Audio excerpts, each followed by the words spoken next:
in. Let's play some poker. And Monkey, how are we doing? Mate, couldn't be better. How are you? Absolutely excellent. And a big shout out to everybody who's going to be joining us this evening in the chats on Facebook Live and on YouTube. We are about to get the cards into the air. A couple of little intro videos, behind the scenes stuff brought to you by Jamie Hall. They're the bags for all the players coming back in. Look at this, beautiful. What a table.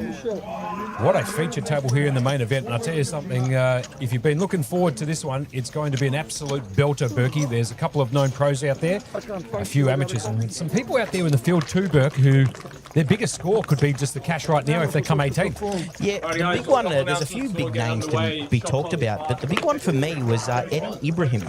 Yep. He starts 14th in chips with 1.4 million. Yep.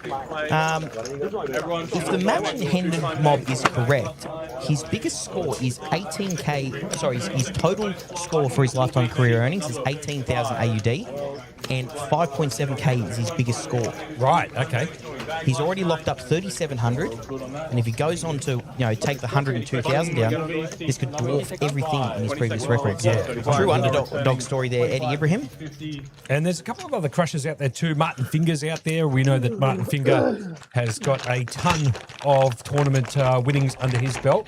Somewhere in the vicinity, I'd imagine, Berkey, of like 9 million. 12.6 AUD. Oh, there you go. Eat your heart out. Yeah. Have a look at that. Michelle's there. Tolly. Stephen Nikolovsky's in there. Sheng Fen Ma, we've commentated on him before. Edwin Chu. He's got 65 bigs or 3.225 million in chips. Martin Finger's down 28 bigs. Guilherme. 15th of 18, Martin Finger, but yet with the biggest resume. He's got an EPT championship and a WSOP bracelet. So plenty of skill on this table. But look, there's a few underdogs, and, we're always a fan of underdog stories. Yeah, we are. Aristia Renfry is in there. I think she's the last remaining female in the field at the moment, Berkey. Yes, absolutely. Sakalariu's in there with the Tolly. Michael Buskilla, he is in there. Michelle, pardon me. I get that wrong all the time, don't worry. Michelle, pardon me. Ian Logan, Thomas Lee, have a look at that. Big couple of tables, the TV table plus the table 8, which is actually the table that's sort of sitting above you at the moment on the screen, sort of near that dealer's trolley. MSP coming in saying, hello, everyone. Thank you for joining us again. MSP up there in the Gold Coast. I'm believing she's coming in to play some APL Million stuff sometime next week.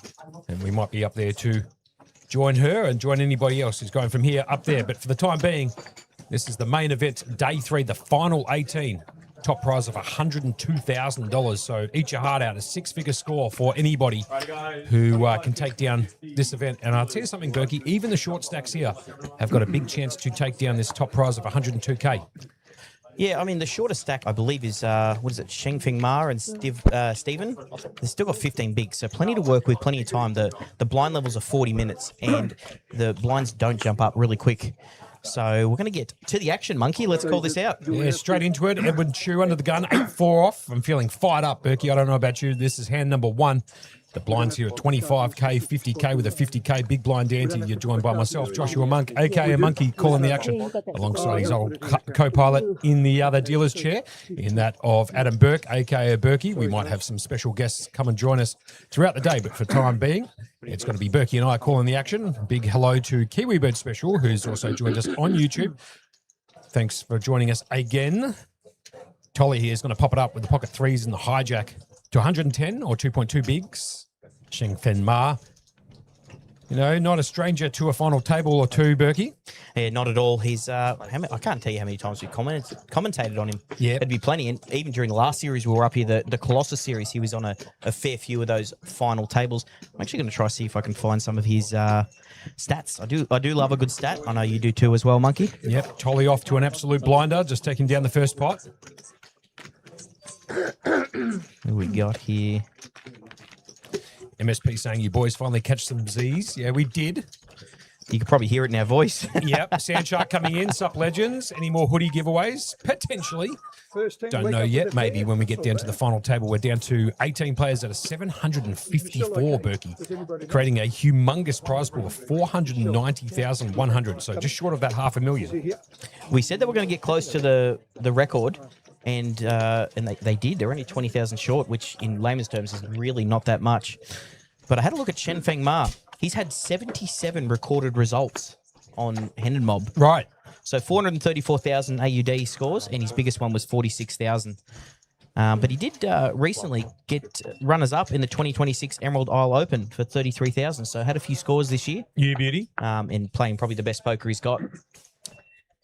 Very excited to call this one. It could go a bit later than anticipated, Berkey, because they did get down to the final 18 last night a little bit earlier than anticipated. We were thinking it might go 2 or 3 more levels and they might bag and tag and come back today at about 1 o'clock this morning, but they got there at 11 p.m., Berkey. So a few more extra levels in today's play, but down to the final 18, Shen Fen Ma in the cutoff. The old ace-7 off. He is going to pop it up to 100K or 2 bigs. Thomas Lee in the small blind is contemplating what to do, and he elects to just flat from the small blind, and Edward Chu is going to come along from the big blind and just flick in 1 big to call. So after the flop, King, Queen, Ace-3, Ace-7. Flop comes down 5, Jack-3, a couple of hearts. Edward Chu with bottom pair and backdoor hearts working for him. Shen Fen Ma has been drawn by that of Edward Chu, and Thomas Lee got 2 overcards and some backdoor cards to make a straight. So I'd imagine it's going to go check, check. I'd imagine Shen Fen Ma might actually check here. No point in really betting, and he does check. So we're 1 for 1 at the moment, Berkey. Con Papas coming in. Good afternoon, guys. Remind me what the blind length is. 40-minute blind levels. But I believe there's about 26 minutes remaining in this particular level before the next level pops up. Check from Thomas Lee on the turn, brings in the deuce of spades. Edwin Chu is going to check it on the turn again, Berkey. And Shen Fen Ma in the cutoff. It's been checked around to him again. He's now picked up the gut shot. There is Patrick Russell just chipping up the chips of Michelle. And we have been told he's on his way. Just finding a car park. This place is getting pretty full. So he'll be walking in shortly. Does end up checking around again. Now, Edwin Chu has the best hand with 2 pair with the ace kicker, but he also does have that ace of hearts. So if he doesn't think he's good, he can still represent that ace high flush coming in. Yeah, absolutely. As you can see, Edwin's going to most likely have a bet here. It's gone check, check on the flop, check, check on the turn. Ace-3 should be in front often enough. He's got that nut blocker, like you were saying, Burke, so goes against what I said. So now I'm 1 from 2. Checks it, hoping that Shen Fen Ma can maybe find a bet, but I think he's just going to check behind with ace high and see the bad news. He's been outdrawn on the flop. Could have a stab, but I don't think it's worthy of having a stab here. Could get looked up. Good from you there, Kiwi Bird Special. Please, folks, remember to hit that subscribe and thumbs up buttons. Not only here on the King's Room. There it goes. Check, check, check. Edwin Chu's going to take that bad boy down. But not only here on the King's channels, but also on the You Can't Make It Up commentary Facebook page. We appreciate all the support we get in the chats, and hopefully you guys can be entertained by us calling out the main event right here at the SGLC, the Old St George Leagues Club in Cogra, New South Wales. This is the big day. The biggest of big days, Berkey, and we're down to the final 18. Yep, absolutely down to crunch time of any series. That's Yes, the main sir. event, and that is the most excited we get. Any main event you are able to commentate on is an absolute privilege, I Yep. like to say.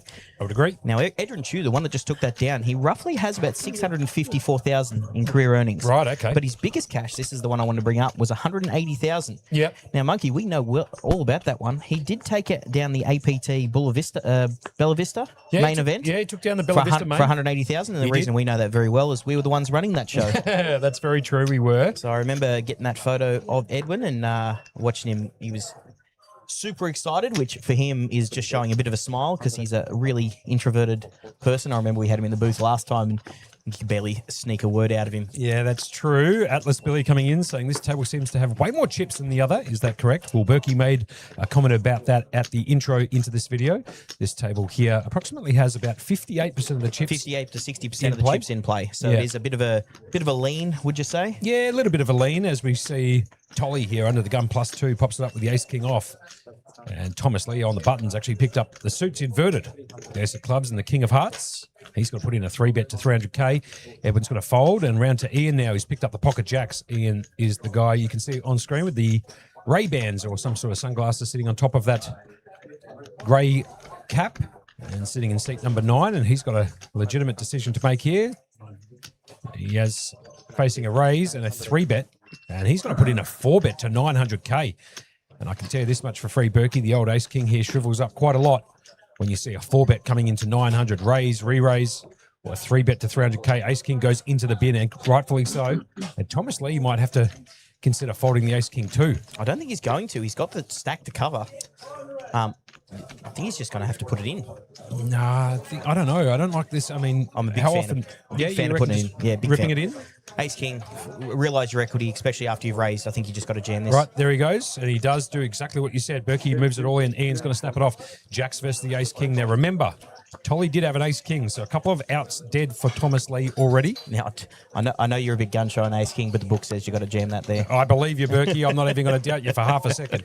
That's why we're a commentary duo. You can back me, I can back you. Off to the flop. Here we go. Can Ian get backed in with these jacks?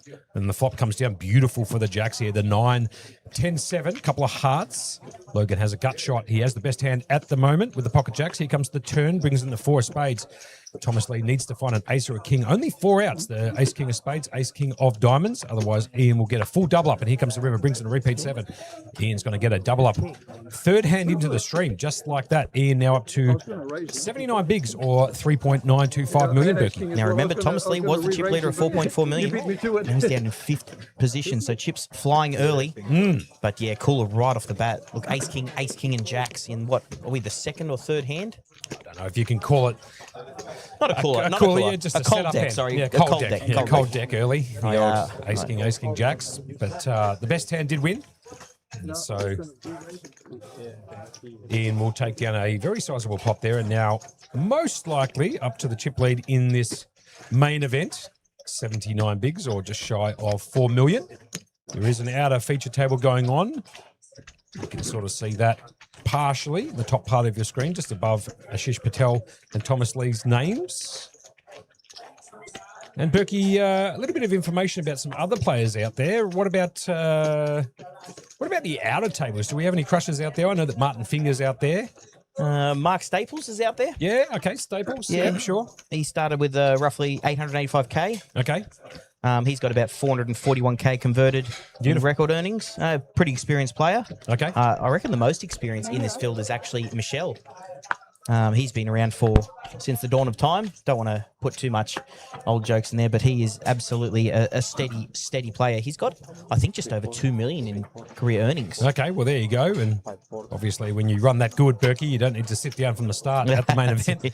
He is on his way. We have been told he's just finding a car park and making his way in nice and slowly. Late but fashionable. 2.89 million career earnings, and his best cash was 167. You beauty. So an absolute staple. He's a veteran of just the Sydney scene, so he's absolutely crushed the Sydney scene for many, many years. Good on him. Thomas Lee here in the cutoff finds the ace-10 of spades. He's going to pop it up and make it 2 bigs to go. Round 2, Ian Logan in the small blind, who just got that double up the hand before. Folds the old ace-4 off. Round 2, Aristia, I think is probably the best way to pronounce her name. And she's going to call from the big blind. The last remaining female in the field. So good luck to her. Off to the flop, here we go. A couple of 3s and an 8, no real help to Aristia. And I'd imagine she's going to check. It's going to go bet from Thomas and a fold from Aristia. So pretty simple hand, bit straightforward. I don't know if you can see Patrick Russell's doing a colour up there, Burke. And you know what that means. Some fireworks on the horizon for sure. Well, what? Oh, we did get a bet call. Wow, I love this. For Aristia, she's going to pop it up here, Berkey, to 150K. This is a beautiful play. I love it. She doesn't believe Thomas Lee for half a second. Pops in the raise to 150K. Could potentially take it down right here and there. Thomas, however, does have 2.2 million and did lose a pretty sizable pot just before the Ace King versus the Jacks of Ian. Does flick in the call. And here comes such a big card there for Aristia. Finds a 7 of hearts on the turn. Now makes a pair. And she's going to come out firing. I like this, Berkey. I like this aggression. It's good poker, straight off the bat. If you're going to check raise, you've got to come out with pretty much any good card on the turn. Any card lower than an 8 you're representing. Yes, sir. I think this is a really good bet because he can peel a lot off with here with a lot of ace highs, a lot of exactly the hand he's got, ace 10, ace jacks, ace, ace nines. I think with top pair, he may have protected a bit more with the raise back. So Aristia making the raise, getting the call, getting the information she needed. And he does make the fold. And coming out on the turn. So I love the aggression there from Aristia. That is extremely well played. Yeah. Floating the flop 9 high, finding the 7. Not even just floating, actually putting in the raise on the flop, spiking the 7 on the turn, and there you have it. Taking down that pot. Well played from Aristia there. Now, I did a bit more stat checking because, I love me some stat checks. Please and thank you. We've got 102,000 up top for the winner. Cool. Hello. Now, 11 out of the 18 left, if they went on to win this, would be a career best score. Gee, so more than half the field. Yep. So that's really exciting to see.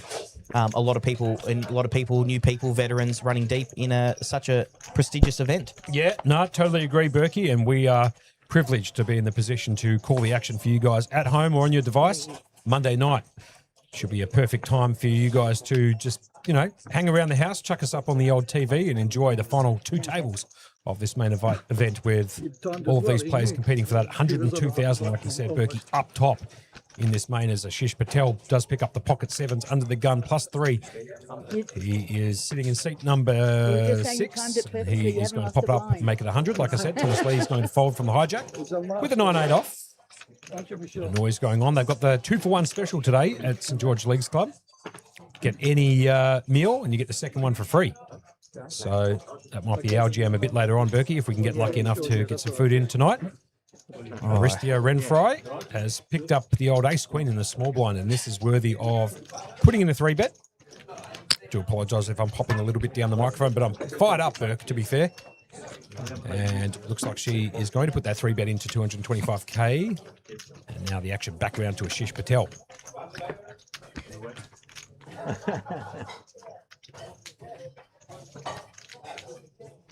Just wondering if he's going to float to go set mining. He does have a pretty decent stack and, is able to float a bit.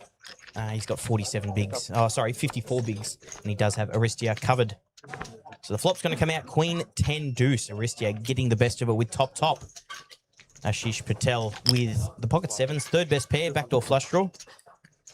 But look at this. Aristia showing the aggression again, coming out with a bet of 200,000. And so she should. She's picked up the old top here, Burke.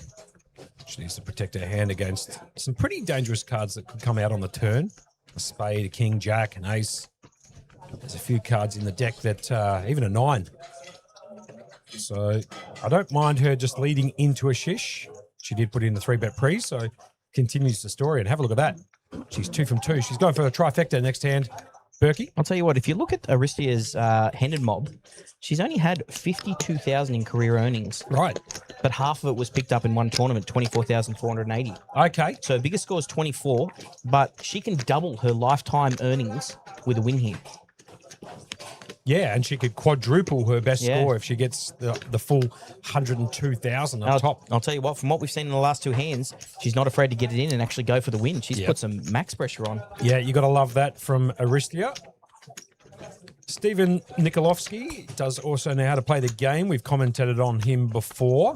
He's down to 13 bigs, needs to find a hand. The blinds, I believe, are still 25, 50, 50. Yeah, they are. Confirmation. This is hand number 5. Michael Buskilla is under the gun. He's going to fold. He's the guy wearing the blue on blue. It's a good look, that. The old pale blue on blue. Shenfen Ma always seems to get this seat too. I don't know why, but he always seems to get seat 5, and he's down to 13 bigs, just the same as that of Stephen. Yeah, throwing him straight in the limelight in every single camera angle, Shenfen Ma. That's true. And Ashish has actually picked up the pocket 6s. He had the 7s last hand. So 1 less this time with the pocket 6s. Hoxton boys coming in saying no bluffs from Edwin yet. What's going on? Riders on cue. He decides to pop it up with the 10-9 offsuit. He must have heard you, Atlas Billy. Oh, no, that's Hoxton boy, wasn't it? Yeah. So, but unfortunately for him, right behind Ian Logan with the pocket queens. Yeah, got the full double up earlier with the ace. With the jacks versus the ace king of Thomas Lee. And so we could see some more fireworks here as he does put in that 3-bet to 425k or 8.5 bigs. Aristia is going to fold the suited ace. Stephen's going to get out of there with the A7. Tolly can't call from the big blind with the 8-4 off. And now back round to Edwin Chu, who does make that fold. Yeah, we're talking about Stephen Nikolovsky. I don't actually have much information. I couldn't find much. Right, okay. But what do you have? It says, even on Hendon Mob, limited history, relatively small. I don't even know what that means.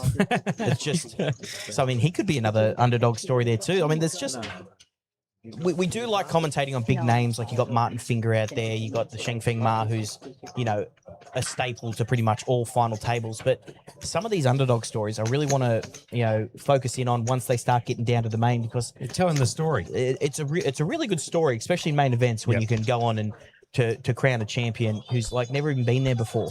So Well said, Burke. Totally agree. Big scores up top, like you said before. 11 players out of the 18. If they were to take down this bad boy, it would be their biggest score in poker, according to Hendon Mob. So you have it.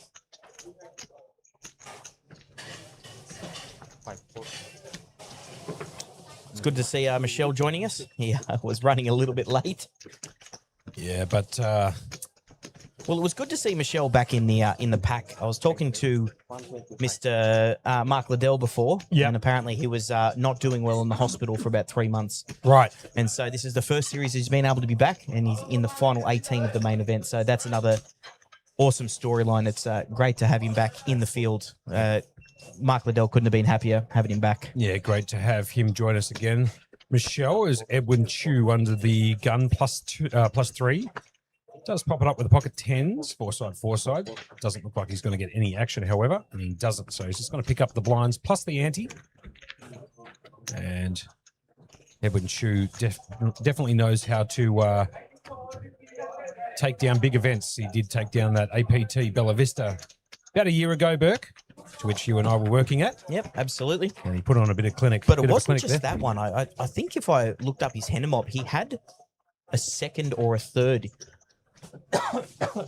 excuse me, in another one of the major events there as well. So he had a really, really large series there. And it's really propelled him on to hitting up some more final tables and bigger series as well. So, and I'll tell you what, he's just a lovely guy. He is very, very soft-spoken. Yeah, doesn't speak much. But I'll tell you what, if you take his personality compared to his aggression on the table, it's night and day difference. Chalk and cheese, you'd say. Because he definitely loves to get amongst it and let the chips do the talking on the table. He loves throwing bluffs in. He loves being hyper aggressive. We haven't seen it yet so far, but I think once he gets warmed up, Mr. Edwin Chu is going to be really showing the aggression that we're used to from him. Definitely will be the case, Burke. You can put that on the front door. He will be nice and aggressive here at this featured table. And definitely when he gets down to the final table, if he happens to get that far. Aristia Renfroy, a little bit of a stat on this particular tournament. There's only a few women that actually participated in this main. I think around 8 or 9, representing approximately about 3% of the field. And so it's great to see her reach the final 18. It would be good to see her, without any bias, Berkey, obviously, make the final table here. That would be unreal in terms of the women in this particular event only representing 3%. So it's such an amazing effort to get down to the final 18. And if she can take it all the way, it'd be a hell of a story. We do know that Chantel Scaris was also the chip leader. She was another female in the field. I think chip leader maybe yesterday or maybe after when I saw some of the videos that Jamie Hall produced, and they were some great videos as well. I think she was chip leader for a while, but she busted later on just before we bagged up, and I think 20th.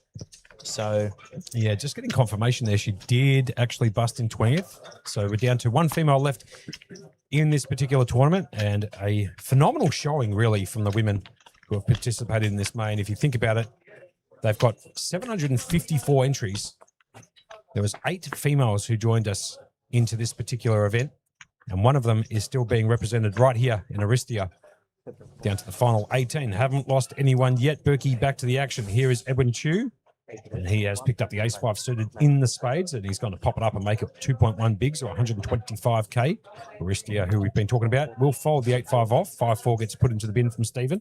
Round to Tolly in the cutoff. Can't continue with the 10-3 off. Michael Queen 8 off. Shenfen Ma with the Michael Jordan unsuited, the old Deuce 3 offsuit. That goes straight into the mark.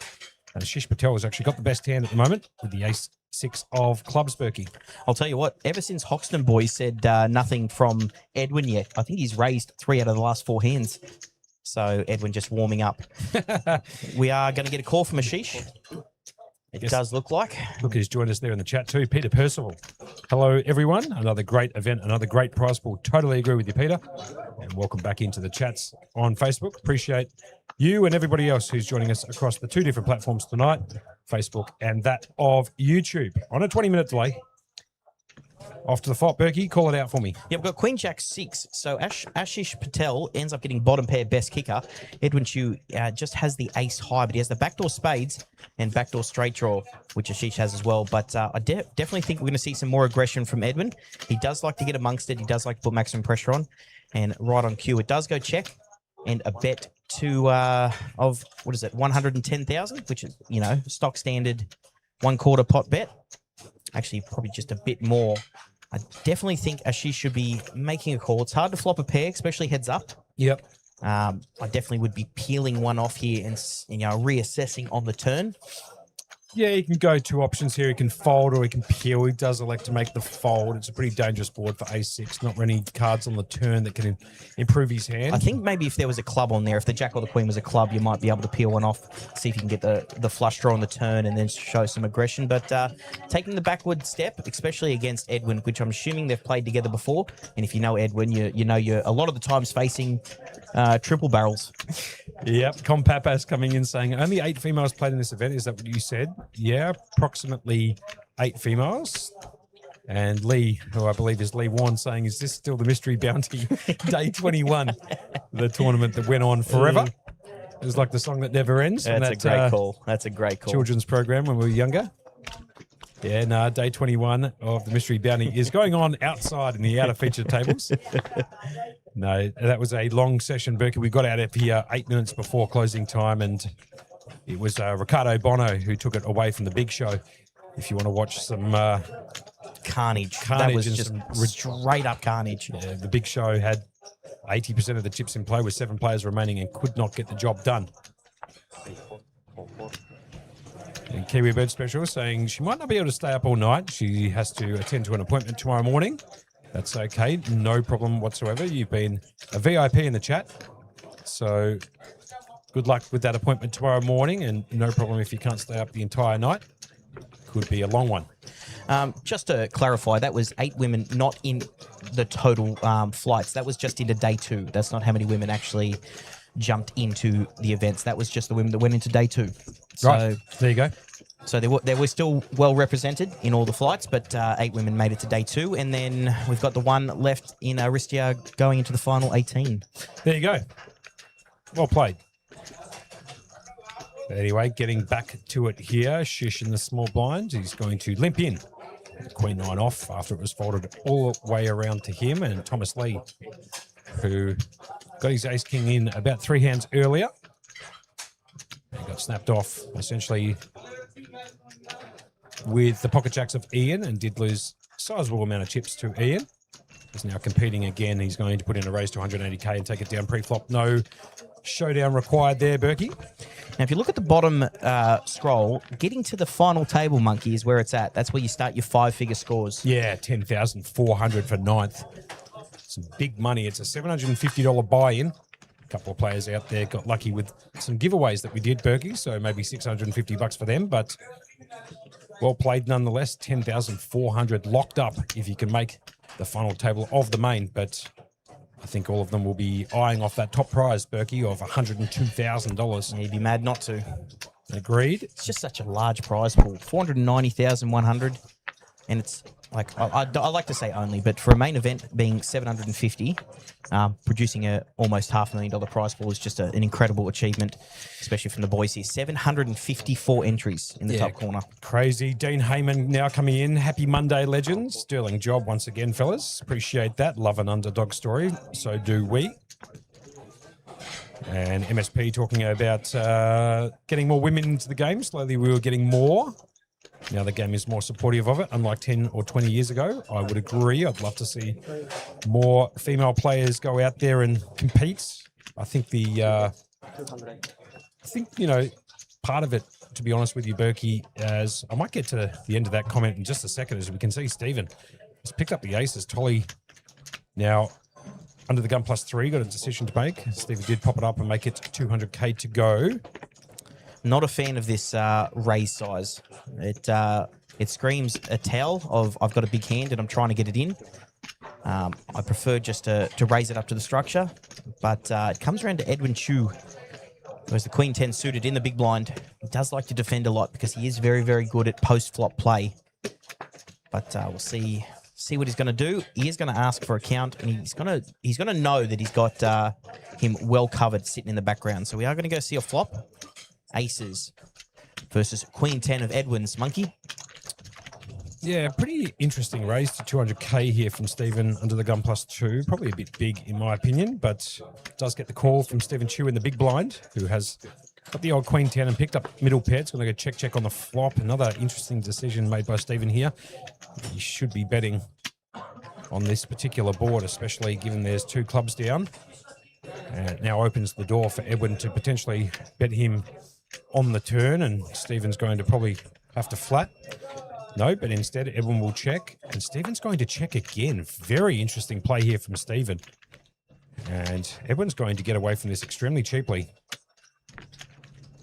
especially considering Stephen should be betting the flop, the turn, and the river, to be fair, with the overpair, and he would have got paid off, I'd imagine, on at least the flop. Yeah, I and think almost so as certainly well. the turn too. So maybe losing a little bit of value, but we're not here to critique how people play. They have made it down to the final 18. And here we go, a bet of 160K, and Stephen's just going to whack it for 410. Okay. So he might have set this hand up pre-flop, Burke, to make this play. Pretty interesting. It's going to go check on the flop, check on the turn, bet of 160K and all in from Stephen. And maybe this might work out for him. Can Edwin find the fold? So they're going to cost him 4.2 bigs or $250,000 to call. He does have 3.2 million behind. I think Edwin, with the way the hand played out, is going to know that there's no bluffs here. Not Sure. with this sizing, not with the quickness he decided to jam it in, and not with his pre-flop raises. I think Edwin knows, sitting there knowing it's only 250K more to call, but I think he knows he's beat. I think he could get away from it. Price-wise, he shouldn't be, but I think there's too many tells there to ignore. Yeah, he snaps it back right into Edwin's face at the river there. Didn't think about it for more than half a second. And he must be thinking he is good here because Edwin has not snapped it off. What are you laughing at? And he does make the fold, and it's a good fold from Edwin. Yeah, he lost, Stephen there lost all streets of value for me, and then just acted too quick on the river to get it in. There's no thinking about it. He knows he's got the best hand, and I think Edwin just saved an extra 250,000 there. Keep that in mind if you're watching at home. You might see Stephen make that play again, but for his sake, now up to 18 bigs, up to 1,060,000. So can make his way back up there, Berkey, no problem. Well, I mean, he's up, like, he picked up a decent-sized spot there. He's up to 18 bigs, so he's not out of it by any means. This is Guilherme on the outer feature table. It looks like he's going to move it all in, courtesy of Jamie Hall bringing the footage to you. There's Martin Finger there. A couple of other crushers in this outside feature table. He's going to whack it all in, and let's see what happens. We've got some names, Berkey, on the outer feature table. Might be able to bring that up as to who he's jamming into. It looks like there's a player here in seat number 1. Any idea? No, I'm going to have a look at some of the seating charts. I've got to find those.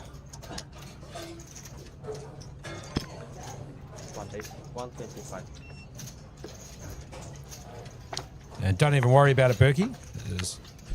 Guilherme is going to take down that pot uncontested. So a little bit of action there. And have a look at the action here. Straight back onto the feature table. Aristia picks up the ace-king under the gun. She's got back-to-back aces. I believe so. It's under the gun here for Aristia, who pops up and makes 125K to go. And Stephen has picked up the aces back-to-back. He puts the 3-bet in to 325K. Gee whiz. And Ashish Patel now on the button. In the cutoff, is going to fold the 9-3. Thomas on the button's got to fold the Jack 8. Same as Edward Chu. And Ian Logan's going to get out of the way. Now back round to Aristia. And looks like she might jam this all in, and Stephen will snap this off. Lee coming in saying awesome work from the outer crew. That is Jamie Hall in conjunction with Matty Marshall and Benny Boy, bringing the production of this main event to you at your home or on your device. So big shout out to them. And it has gone all in a snap call. And Stephen's gone back-to-back aces here. So he's got a possibility, Berkey, of being able to get a full double up here and be up to, 36, 37 bigs. Even up to 40 bigs here. So off to the flop we go. Can Aristia find a couple of kings and bust out that of Stephen? Or can Stephen get the full double up? Off to the flop. Here we go. And there's a king on the flop. She can potentially find another one. There's still 2 outs. The dealer's going nice and slow, so we can call the action today, Berkey. Here comes the turn, and it brings in the deuce of spades. Big card for Stephen. Now a 93% favourite. Needs to fade one of the 2 remaining kings. Otherwise, he'll go at a full double up. And the river card comes in the forest, diamonds, and he does get that full double up. Now up to 38 bigs, 2.3 million. Look at that. He was down to 10 bigs. Now he's up to, what's he up to? 38 bigs. So the double-double, or just short of a double-double. Yeah. Well played, Stephen. I mean, it's hard enough to get aces, but I'll tell you what, it feels like it's hard enough to get him to hold sometimes as well. So And back-to-back too, so he must be pretty happy. You can see he's wearing the Adidas shirt, the bald head, perfectly manicured beard, and Stephen now, like he said, up to 38 bigs. Chris DE coming in on YouTube. Good evening, lads. With fields and prize pools like this, it looks like I need to plan a trip to Sydney. Well, if you want to plan a trip to Sydney, mate, I'll tell you what, the next one is the big one. Yeah. The Sydney Millions. That is from the 16th of October all the way to the 2nd of November. They've got a 4 million estimated prize pool, but I'll tell you what, don't even worry about that. That is going to be monstrous. I reckon, and we've said this over and over again, they're going to get roughly $1 million in the prize pool for the main. It's a $2,000 main. I reckon they're going to nudge it. well, they've already got what was it, like close to 100 already in? Well, the other day they said 97, but they've given 6 more seats away since then. So I reckon it's around the 103 already entered Yeah, right. into the tournament before we've even pitched a card. Okay, there you go. Atlas Billy coming in saying thoughts on who's going to win. Now, look, I do this every single time, but I will take the last remaining female in the field. I'm going to take Aristia to take this bad boy down. I picked it like a dirty nose last time during the Colossus Series, Berkey, when I picked Ling Lu. Yes, you did. And she won it in ridiculous fashion, flopping quad queens. So I always like to back the women in poker. Well, who am I going to take? Because I got to take someone from this table because I can't see what's going on in the outer. I'm going to take Edwin Chu. Yeah. I reckon he's been on a run. I really, really like the way he plays. I like the aggression he shows. And from the conversation I've had with him, he's just a super lovely guy. So I'm back in the Chew man himself, Chew for 20 Chew. Yeah, I was did sound a little bit Richie Benno there when you said Edwin Chew. So we might have to continue going on calling him Edwin Chew. But for the time being, here's Tolly Sakalariu, who is going to pop it up under the gun +1 to 120k. The blinds are now 30, 60, 60. So pretty straightforward. You can see them in the bottom right-hand corner of your screen. This is hand number 13 of the final table stream of the main event. Day 3, brought to you by the King's Premium Poker Room in conjunction with Link Tech Australia. Ahmed Latif, who we had the pleasure of going out for dinner with a couple of nights ago, Berkey. Yeah, man, it was actually a great night. Yeah, gave us some Egyptian food from a food truck, and tell It's you actually called Tut. there you go. It was a really nice little food truck. He's very proud heritage of, Egyptian background, and he took us to some place that really holds dear to him. And we've eaten food that we've never had before. And I'll tell you what, it's a top-notch place. And if you get a chance to go out, Tut, I think it's called. TU2, very good. Off to the flop. Bomb pot next hand. If you are playing home games, Tolly will pick up top pair. Second best kicker, Aristia, does have the 6-high flush draw. And most likely she will check from the big blind. And Tolly should be betting 100% of the time here, and does. He bets 150k. Aristia does make the call for 150, so after the turn we go. Turn card brings in the deuce of clubs, so no help to Aristia at the moment. Needs to find a heart. Running 9-6 is now no longer an option for her. She's going to check round to Tolly. Needs to make a pretty sizable bet on the turn. Looks like he's going to bet 450. I like this bet. He's betting about 75% of the pot on the turn and does get Aristia to fold.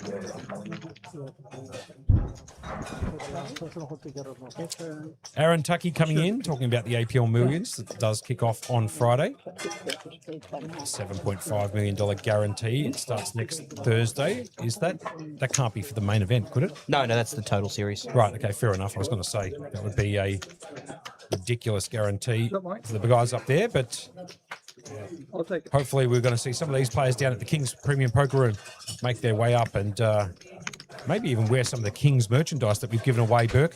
These hoodies are off the charts, so probably a good shout if you can see some players take down this event or previous players that have taken down other events like Ricardo Bono going up there representing the Kings boys in the APL Millions. There you have it.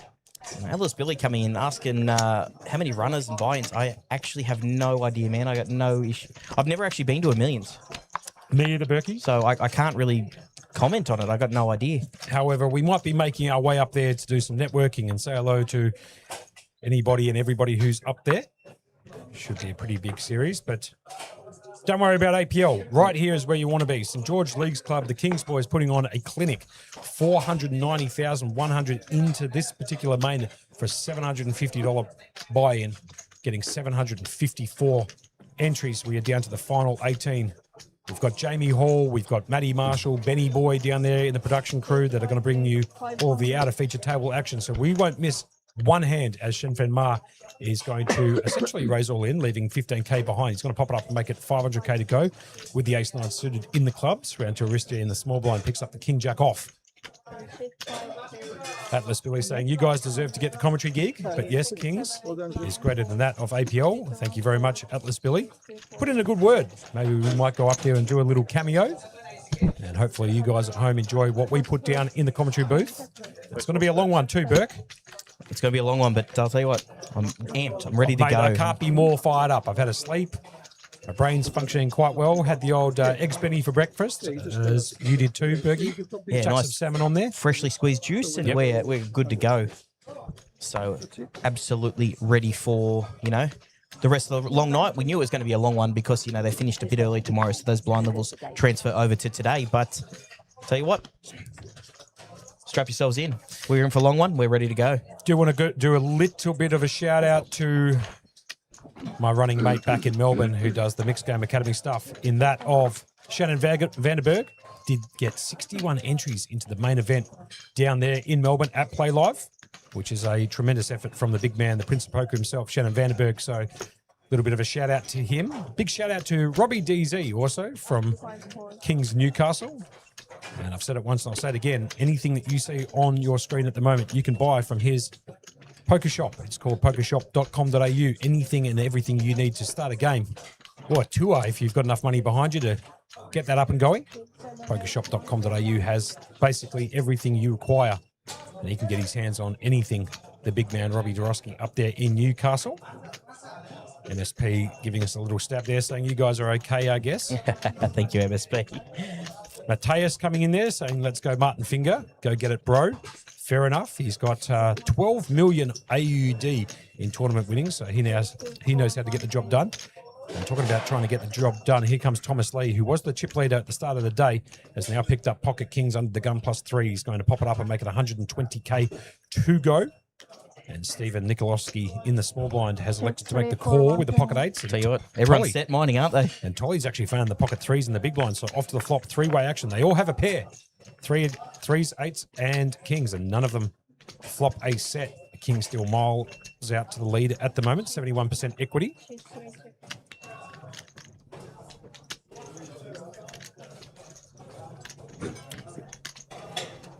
Looks like it's going to go check from Stephen. Check from Tolly.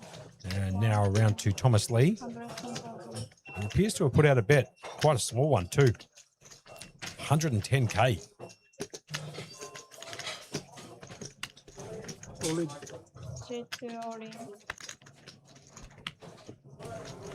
Stephen just jammed.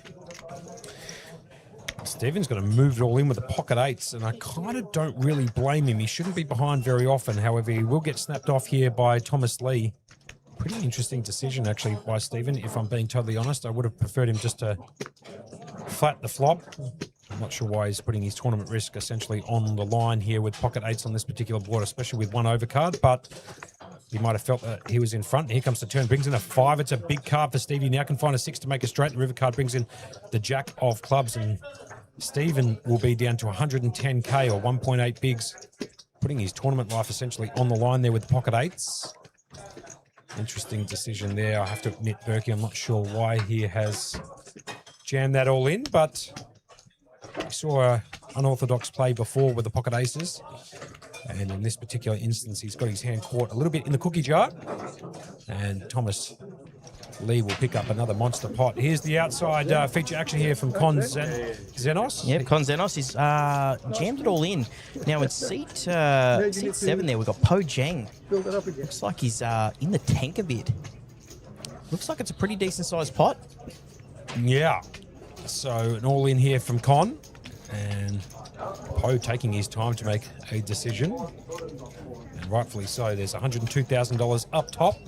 He flicks in one of those time bank chips and he's going to squeeze up some cards. And the board looks like it's come 10 deuce 5 with a couple of diamonds. Not quite sure what Con has. And Jamie doing a pretty good job of protecting the cards there. A couple of people saying nice punt and that was a nut all in jam, or a very unusual jam made before. You can just see the thoughts going on in his head. By Stephen. Po Jeng ends up throwing it away, so Con Zenos ends up getting that one through. Don't know what he has, but I'll tell you what, well played. Anytime you're not all in for your tournament life, you're doing very well picking up pots. Oh, still figuring out this one. Pretty funny actually there from, I don't know if you could catch that information down that video, but Po did ask after he folded if Con had pocket twos. And Con said yes. So might be some fun and games going on out there in the outer feature table. Could be true, could be not. Don't know. Turbo Tomro coming in saying ICM disaster. I would agree, as it looks like Stephen is now going to be all in for 1.8 bigs. And he could potentially be the first person out of this event. Tell you what, absolute crazy, because he came in short stacked and then went aces, got most of it double up, then aces double up, had 38 bigs, and has just decided, not a big fan of that jam, but I'll tell you what, he might have saw something that we didn't. Apologies there. I've just slightly misread what happened in this particular hand. That is the concluding stages of the Kings versus the Eights hand. So stacks were just counted down. Stephen wasn't all in for all of his stack. He's still got 110k behind, and now you can see Thomas Lee up to 71 bigs. What a dream spot, to be fair, for Thomas, who it appears might be... Well, he's back up to his starting stack. He's also back up to his starting stack because he did lose half his stack to the jacks, that of Ian Logan. So he was the chip leader for the day. He was at about 4.4 million. Yep. Lost that big hand about 3 hands in, and then it's just gotten it all back thanks to Stephen Nikolovsky. So crazy times. The blinds are 30,000, 60,000 with a 60,000 big blind ante. We're at hand 16 of the feature table of the final 18 at this main event, St. George Leagues Club, courtesy of the King's Premium Poker Room. And Monkey, it is a big one. Their chips have been flowing and flying and everything's going around. We've got some big names left in the field and we've got some true underdog stories. And I'm very, very keen to see which one of these 18 goes on to become the main event champ. Now, we do have Berkey kicking off, or actually kicked off 8 minutes ago, the final event of the series. It's called the closing event, or as some people like to call it, the Get Out Stakes. Did kick off tonight here at the St. George Leagues Club at 6 o'clock, I should say. Got a $10,000 guarantee on it, $250 buy-in, 30k starting stack, 20-minute levels, unlimited until 9:50 p.m. Now, they have got a record prize pool in that event of $26,250. So if you want to come out for some Monday night action, come down here to the St. George Leagues Club in Cogra and go and play that closing event that just kicked off approximately 10 minutes ago. As we do get some... 110. I wouldn't say it's criticism in the chat, but a couple of people questioning the play made by Stephen before with the pocket eights, jamming 30 bigs into a 4 big blind pot. Darius made that comment. Seems to be a bit unusual, but like I said, Berkey, we're not here to really critique how they play. more so to just call the cards, and it's their money, and they can choose to play their cards however they wish. And if he reckons it's a jam on that flop, then so be look it. at As this. Stephen has actually flopped the flush. He's got a straight flush draw too with any club. The deuce of clubs on the turn will But give it him a straight flush. doesn't really matter because he's already got it locked up. No one else has a club. There's no more action. So he's 97% equity to win this pot. Yeah, Michael and Thomas. 4 ways. Yeah, unbelievable. Michael and Thomas. You don't see that very often, do you, Berkey? Michael and Thomas both have flopped a pair of aces here. They can go, backdoor into a full house, and Tolly's actually flopped a pair of 9s. So we could see a little bit of action here. Thomas does bet out from the under the gun +2 after Michelle had checked to him from the big blind. He's got to bet out 125k. It looks like Tolly's going to come along. How good would this be for the 2 big blind spin up? As Turbo tomorrow says, he says 1 big blind, but he had 2 big, 110,000 blinds are 30, 60, 60. So just under 2 big blinds, 1.8. How good would this be as a spin up? Yeah, Keep an eye on this position in the tournament when he had 1.8 with 18 to go. Oh, and brings in the ace on the turn. And Stephen now down to 77%. Like you said before, he was 97%. The ace, the caser, the ace of spades does hit on the turn, giving both Michael and Thomas 3 of a kind. And now they can fill up. Check on the turn. And the river card brings in the 7 of clubs. So Stephen will win the main pot. And I'll tell you what, Stephen would actually not be liking that club on the river. No, he even though we can see that he's won, it is 4 ways. So the odds of someone else having a club is, extremely huge. He's standing up like he's going to be leaving. He's going to see the good news that there's no clubs on the side. Yeah, so Stephen will collect the main pot, about 500k worth, and there'll be a chop up between Michelle and Thomas, who have both made 3 of a kind aces using the 9-7 on the board as their kickers. So chop it up between Michelle or Michael and Thomas Lee, and Stephen will take the main. And just like that, Stephen up to 8.3 bigs, so still in it, Berkey. Yeah, absolutely. That's crazy. The 1.8 big blind spin up. So he actually we're going to do some outside And action. Oh, this that's is the closing there's event. The closing event. Mm. Don't mind some great footage. That's only 5 minutes in, so that was 7 minutes ago. So there's a few more entrants. If you want to get down to the closing event, appreciate that from Jamie Hall, showing us all the backdrops. That keeps us informed of what's going on the outside. Yeah, that closing event obviously going to be a bit of a builder. They've already got enough runners in it to start the tournament. It kicked off 12 minutes ago, so if you want to come down here to the SGLC and play the closing event, it's a $250 buy-in. Like I said, there's a $10,000 guarantee on it. 30k starting stack, 20-minute levels, and you can unlimitedly buy into that event all the way until max late reg closes at 9:50 p.m. So get down here if you've got nothing to do on a Monday. Thomas Lee under the gun +1. Berkey has picked up the old Jack 10 off. He's going to fold. Edwin Chew in the plus shoe will fold. And around to Ian Logan under the gun +3 is going to pop it up to 125k. Whilst I get a little clap from Berkey about using the Richie Benno isms for Edwin. Thank you, sir. Appreciate that. And Stephen's got to just jam it all in from the cutoff with the 10-9 suited in the hearts. I actually don't mind this play. I actually don't mind it at all either. Hoxton boys, do we swap featured tables on the break, or is it going to be this table the whole way through? I believe we will be swapping, but I'll get confirmation from the production downstairs. And obviously, as players sort of bust out on each table, obviously some players, if there's a double bust out on one table, are going to have to move one player over to the other and do some table balancing. But I believe, yes, usually what happens at the end of every break, we do swap over the tables just to give everybody, I guess you could say, an equal opportunity to be on stream. And Stephen's going to take that bad boy down too, uncontested with the old 10-9 of hearts. And now up to 775k, Birkin. Had just about a gutful, and now he's starting to make some moves, do some action. And I'll tell you what, he's up to 13 bigs. Now, Shengfeng Ma is the one that actually is going to need the double up sooner rather than later, but he's a very, very patient player. Hoxton boys, I've actually got confirmation now from the production studio. During the break, we will swap the tables over. So there you go. If you want to see what's going on with Barton Finger and the others out there competing on that outer feature table, that will be switched over after the break. But for the time being, this is the feature table on the stream. These 9 players here, plus the other 9 on the outer feature table, all competing for that $102,000 up top, Berkey, a huge amount of money especially for a $750 buy-in. Doesn't look like there's going to be much action. Stephen's going to fold the king 9 off, round to Tolly in the cutoff. King 6 of hearts, so that's worthy of putting in a raise and trying to get through the blinds. Just quietly, how good is production? They're all over it. You know what?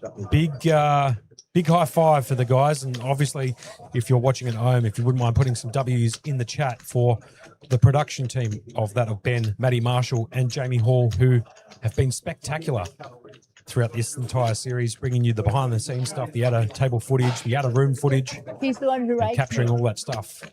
And you've got to understand, it's not a big multi-million-dollar production that we've got down here, Berkey. It's just 5 guys trying to bring essentially all the action to you on a very limited budget. And to be fair, they're doing a world-class job. So big shout-out to Jamie Hall and Matty Marshall, and that of Ben as well, who did his first shadow shift a couple of nights ago and has come in super clutch when required. So thank you very much to you guys. And just for those wondering, the plays that we got on the outer table, I'm just going to go through those and see what we're in for right after the break. We've got Jonathan Cross, Con Zenos, Yusong Ji, Mark Staples, Eddie Ibrahim, who's the true underdog story, Guilherme, Po Jang, Martin Finger, and Anson Lee. So some big names still out there. From what we're hearing, there's a few maniacs from Hoxton boys on the outer table. So once we get it over, we're going to see some more fireworks. I'm surprised with the fireworks we've seen so far, Monk. We haven't actually had a bust out. Yeah, kind of crazy. Would have expected at least one by now, but as the poker gods like to do to us, Berkey, they want to extend this out to a day 4.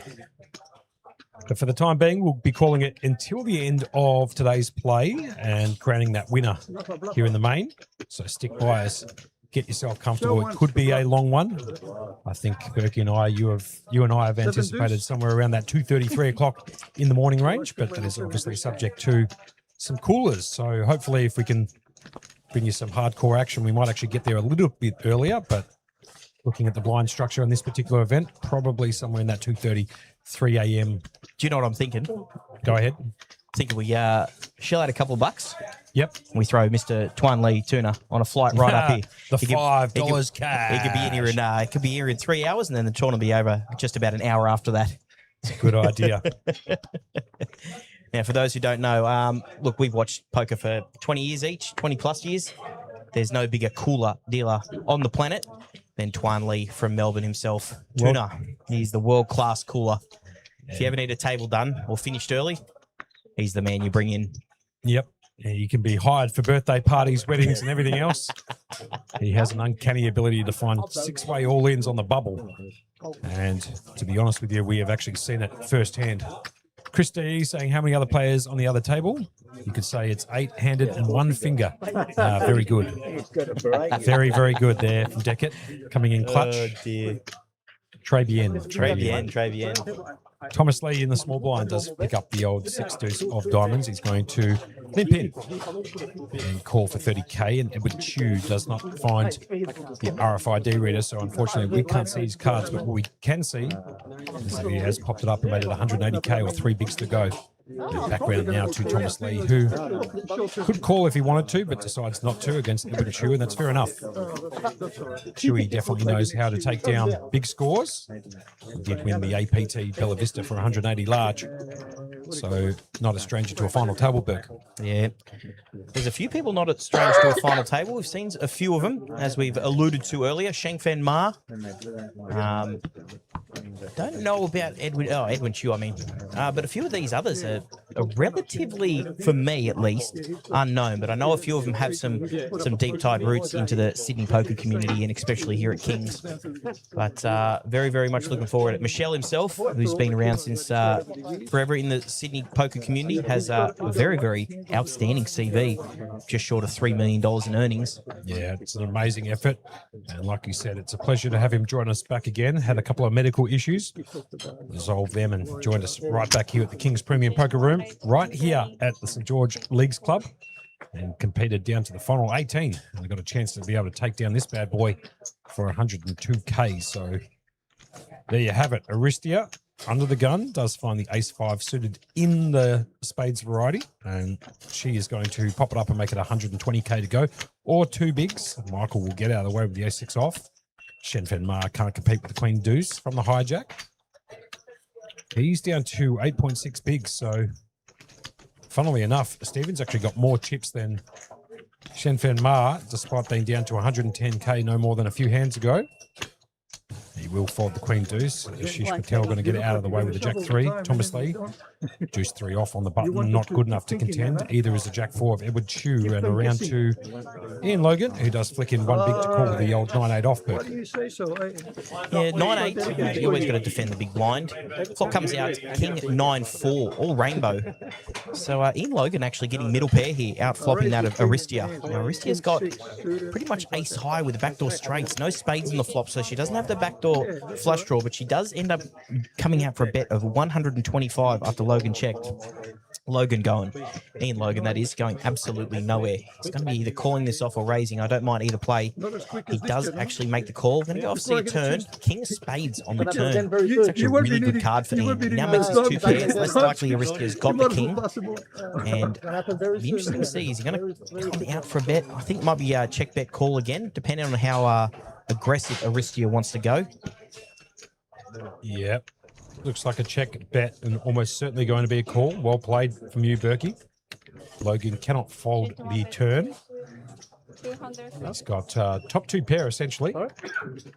And he has to be putting his opponent on over pair to the board like aces, which he shouldn't have very often. Or any pair above that of the 9s. Or a set of 4s, obviously, or a king. So probably 9 different combinations, roughly, and he's got every other combination beat. Obviously, he could be behind to ace-9, and have a look at that. Does get Ian to fold, so I was expecting Ian there to fold on that turn. It was a good Very card good turn for him. But Aristia's aggression, I should say, does get that one done.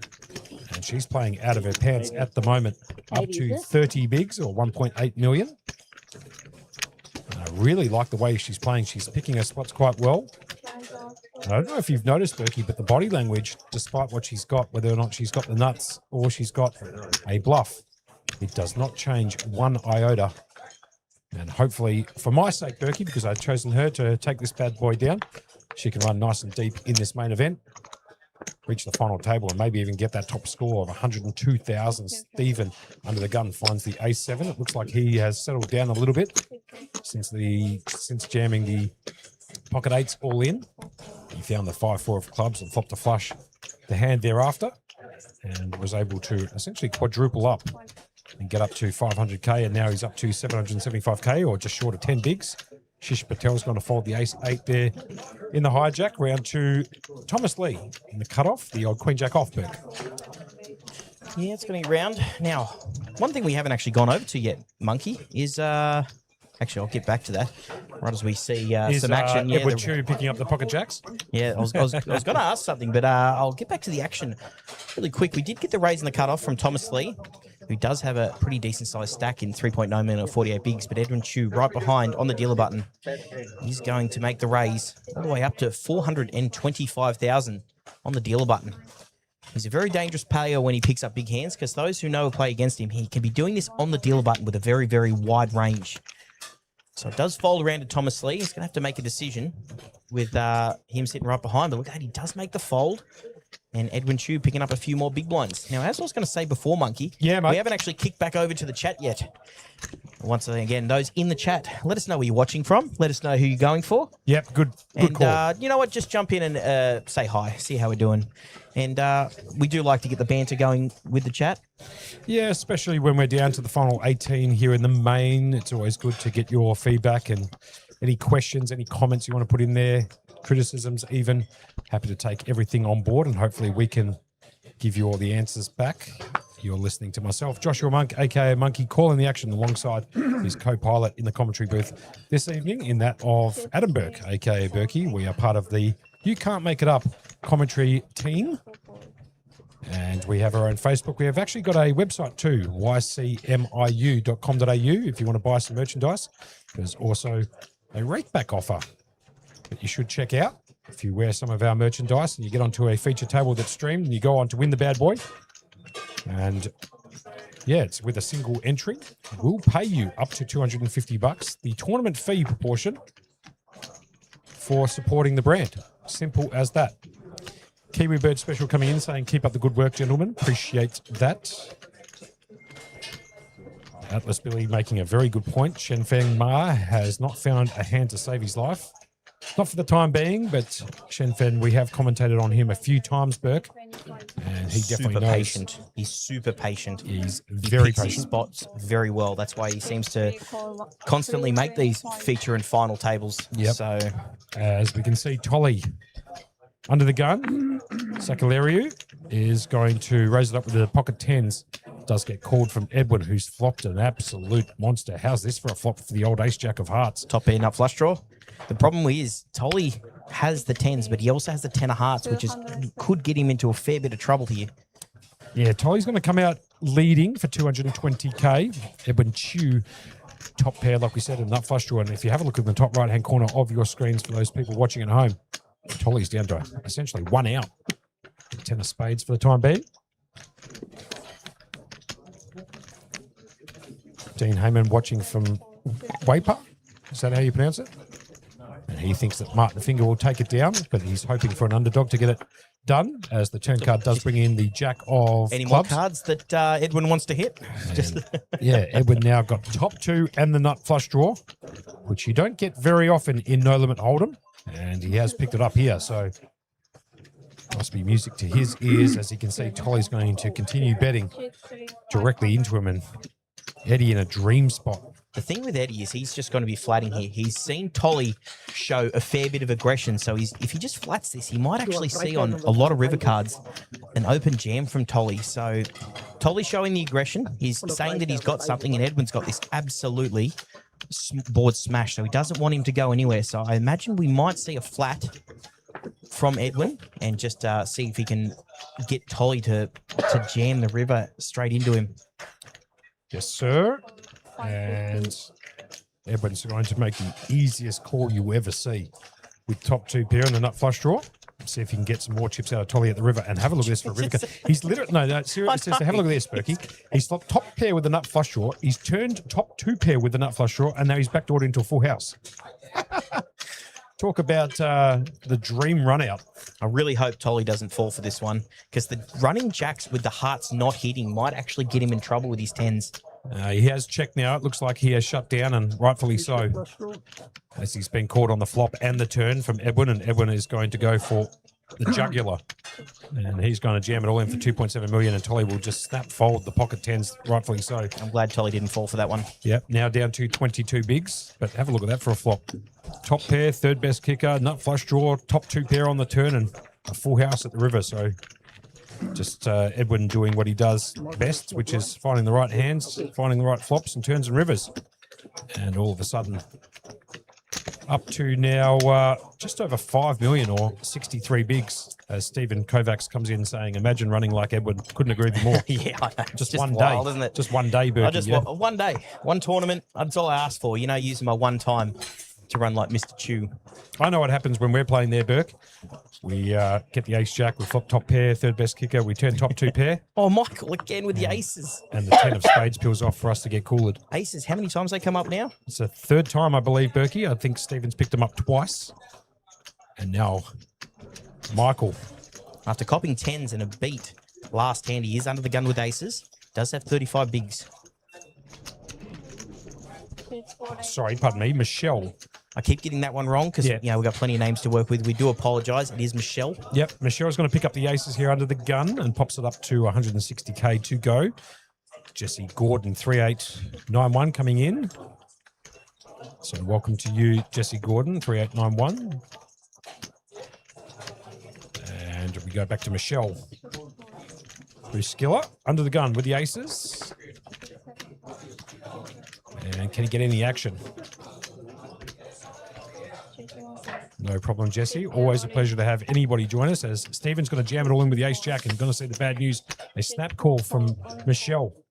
And Stephen needs to get extremely lucky here, Berkey. You can see down to 6%. Needs to find a couple of jacks or some cards to make Broadway, like the King 10 Queen type of combo, but off to the flop. Oh, so he can get some hearts too. So off to the flop, here we go. And there's a heart in the door. There's another one. So he's got backdoor hearts, backdoor straight outs too with a running 9-10. Here comes the turn, brings he in the just 6 gets of hearts. Now he's got 7 outs to make the nut flush and whiffs it.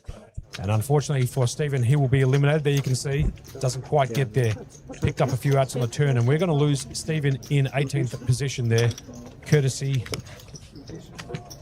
of Michelle with the aces, getting that bad boy done. So spicy turn, like Jesse did say. I was about to say that myself. It's funny. He tried his best, but unlike the Bee Gees, he was not Stephen alive.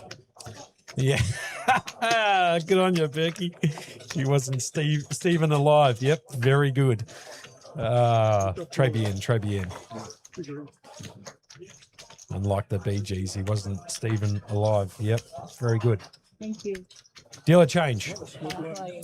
And rightfully so. A bit of a shout out to the dealers too, Berkey, who have really put in some long hours down here at the King's Premium Poker Room at the St. George Leagues Club during this Sydney Signature Series. And you have to give them a lot of credit. They have been dealing these cards up for 2.5 weeks, essentially, Berkey.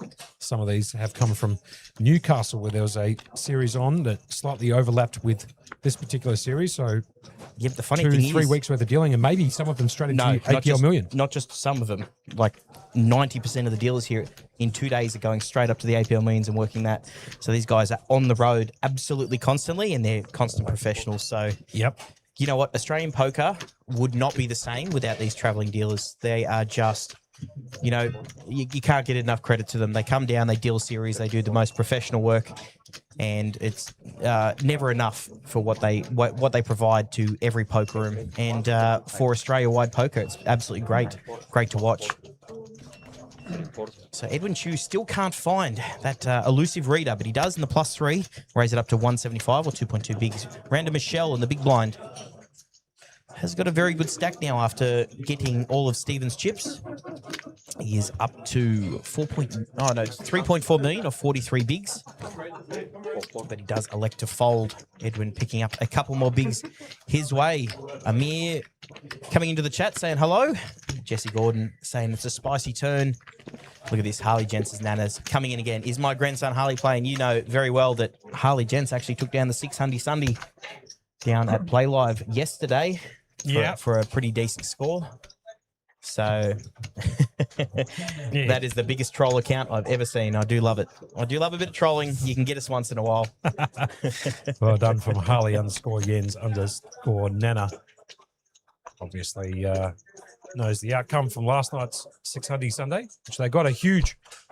It was like 184. Yeah, it was crazy. Getting some big numbers. Amir coming in saying hello. Paulo. Hello. Back to it here. Thomas Lee under the gun +1, 10-7 off. Edward Chu still can't find that RFID reader for the time being.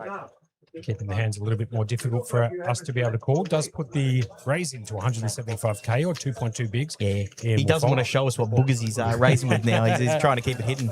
Good call. Michelle's going to get out of the way. Shenfen Ma in the big blind has picked up the old queen 4 off. And he is very short, down to 4.4 bigs. So I imagine he has to put up a fight soon. And could he make a stand here with the queen 4? Best No, he Michelle, doesn't. like yesterday. So Edwin will take that down uncontested. Still patient, still waiting. But I mean, there's only so far you can keep that going. He is down to 4.4 bigs, Monkey. 355,000. He is going to need miracles. But if anyone can do it, it could be Sheng Feng Ma. But we are down to the final 17, Monkey, and looking forward to crowning a brand new main event champion at the Signature Series. And looking forward to also the next series coming up in a couple of months. The Sydney Millions, Monkey. It's going to be massive. 16th of October all the way till the 2nd of November. It's going to be a long series. But we will be up here commentating on that as well, as we've already been told and alluded to by Mark Liddell himself. Looking forward to it, Monkey. How about yourself? Yeah, mate, should be off the chain. And if you guys are around for that, book it out now because it will be off the charts. Tell him to book his ticket. Yeah, book his ticket. You need to find some accommodation up here because that Sydney Millions will be going off the chain. Probably a good idea if you're coming up as one big contingency to go and find a Airbnb and get everybody involved.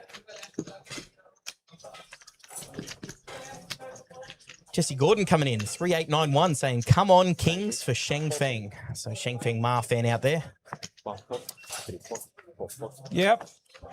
definitely seems to be the case. As He we has see. found a hand too, but what a bad time for him to be finding it. Yeah, Under the gun did raise, and Thomas Lee of the King Jack suited, and around to Ian, who put the 3-bet into 410. It's a bit of a crappy spot, to be fair, Berkey. Here I actually with, don't think he's going to call this. I think he's going to fold this no, eights. I think you have to jam this in, unfortunately. It's got 3.9 bigs. I know it's gone raised to 160k and a 3-bet to 410, but Yeah, but you've got to remember it's an under the gun raise and then a 3-bet. So it's going to be tough for him to call off. He has to know he's dominated, but he's already paid the blinds for this round. So he has got a little bit of room, not much room, to wiggle around. I don't know. I think it's just a... reckon you fold the eights here and see another orbit? I think you fold the eights here, especially with the action. It's an under the gun raise and a 3-bet from middle position. So It does cost 2.5 bigs every single time the orbits go round. So yeah, but he's just paid it already. That's the thing. He's got the orbit. So, and I know how Sheng Feng Ma plays. He plays very conservative. He's going to be thinking this one out, but I think I personally think he's going to fold it. But we'll see how we go. You can see him thinking in real time.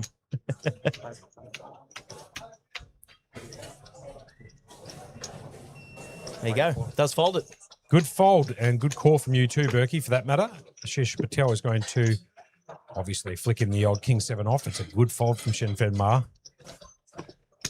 And now back round to Thomas Lee. He does have those blinds to come back around, Berkey, and probably a contributing factor as to folding the pocket eights. Good discipline. Thomas Lee. I think it's a bit different if he's coming into the big blind next. Sure. I think that was playing on his mind. But look at this. Ian Logan 3-bet. Thomas Lee under the gun has 4-bet to 800,000. Yep.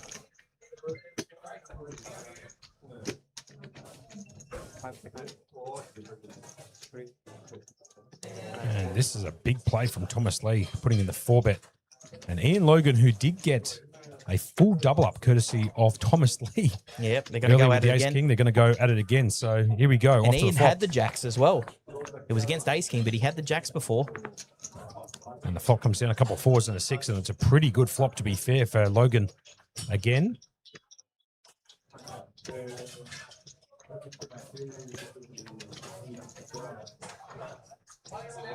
And so let's see how Thomas Lee decides to play the King Jack off hearts.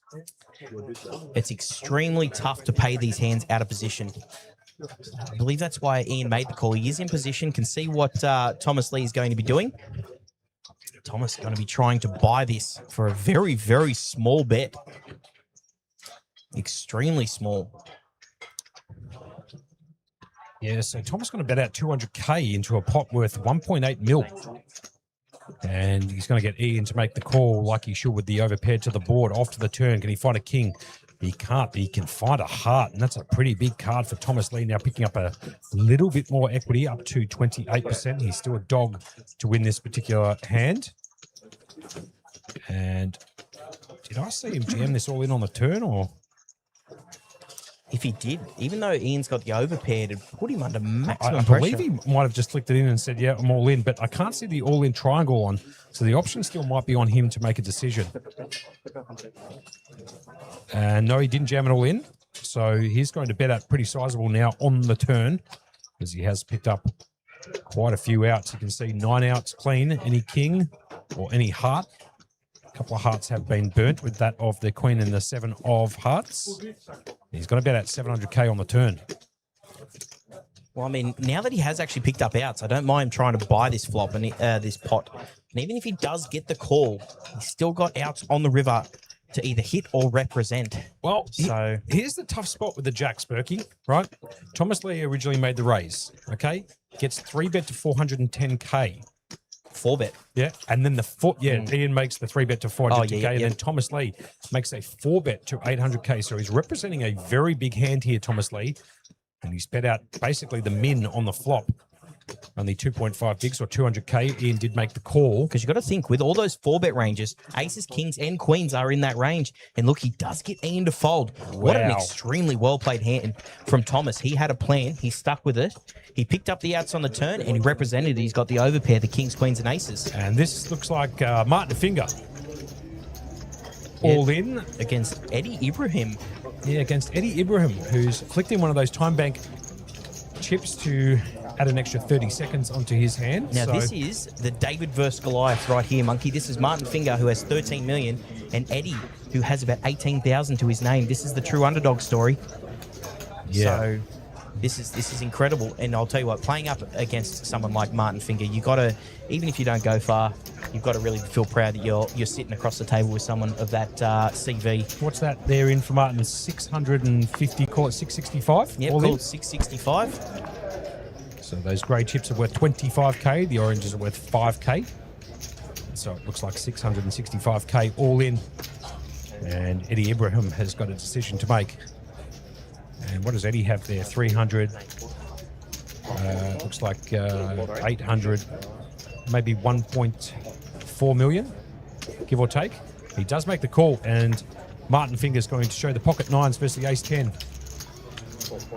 Oh, no, he And he ended did up make the call. folding. He actually ended up folding. It did look like he Showed called, him, didn't it? Yeah, absolutely. So he does get the respect. Martin Finger, he does have near 13 million in live tournament winnings worldwide, according to Hendon Mob. So it does get the respect, getting the pocket nines, jamming them all in for 665k, and gets no action there off that of Eddie Ibrahim. Shen Fen Ma does pick up the ace-6 suited in the hearts. And he's going to jam it for 3.9 bigs. Thomas Lee in the big blind finds the queen-8 of hearts. And he's going to ask for a direct count, and he's going to chuck in the chip. So it's ace-6 of hearts, I should say, versus that of the queen-8 of hearts. This could be the end of the tournament for Shen Fen Ma, but he does have the best hand, essentially a 60-40 flip, Berkey. Yeah, absolutely. At least he's got the hearts covered. That's always a bit more, aim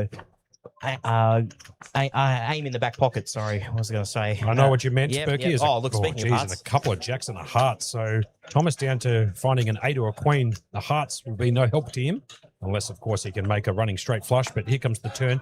Brings in the 4 of hearts, and Shen Fen Ma It's dead, yep. will get the full double up, courtesy of Thomas Lee. So that's discipline he showed a little bit earlier with the pocket 8s actually paying off. And now all of a sudden up to 9.4 big. Still short, but a very valuable double for him, Berkey. Yeah, absolutely. Look, he showed his patience. He always, what do they call it, rat holing it or cockroaching? But he's probably the best at it. To be fair, he's made the folds where he needs to, and he got his position in where he needs to, and got the full double up. Which he's not out of the woods yet. He's still sub 10 big blinds, but can be extremely dangerous. MSP saying there's no hearts left in the deck, but as we saw, there was still 3 left. And found it on the turn, and Shen Fen Ma had him drawing dead on the turn just like that with the best hand too, so fair enough. Shen Fen Ma now up to 750,000 on 9.4 bigs. Like to do a big shout out to everybody joining us across the 2 different platforms tonight. Us being myself, Joshua Monk, aka Monkey, alongside Adam Burke, aka Berkey, and Berkey. We've got about 300 and something watching us at the moment on YouTube and on Facebook. So putting up some big numbers here, Burke. And we'd like to give a big shout out to everybody joining us this evening. Thank you all so much for the support. And hopefully we're going to see some fireworks right here at the main event for the King's Premium Poker Room, brought to you by Link Tech Australia, who is the proud sponsor of this particular stream. Yeah, Ahmed Latif himself. Yep. What a man. He actually took us out the other night, and we had a great time.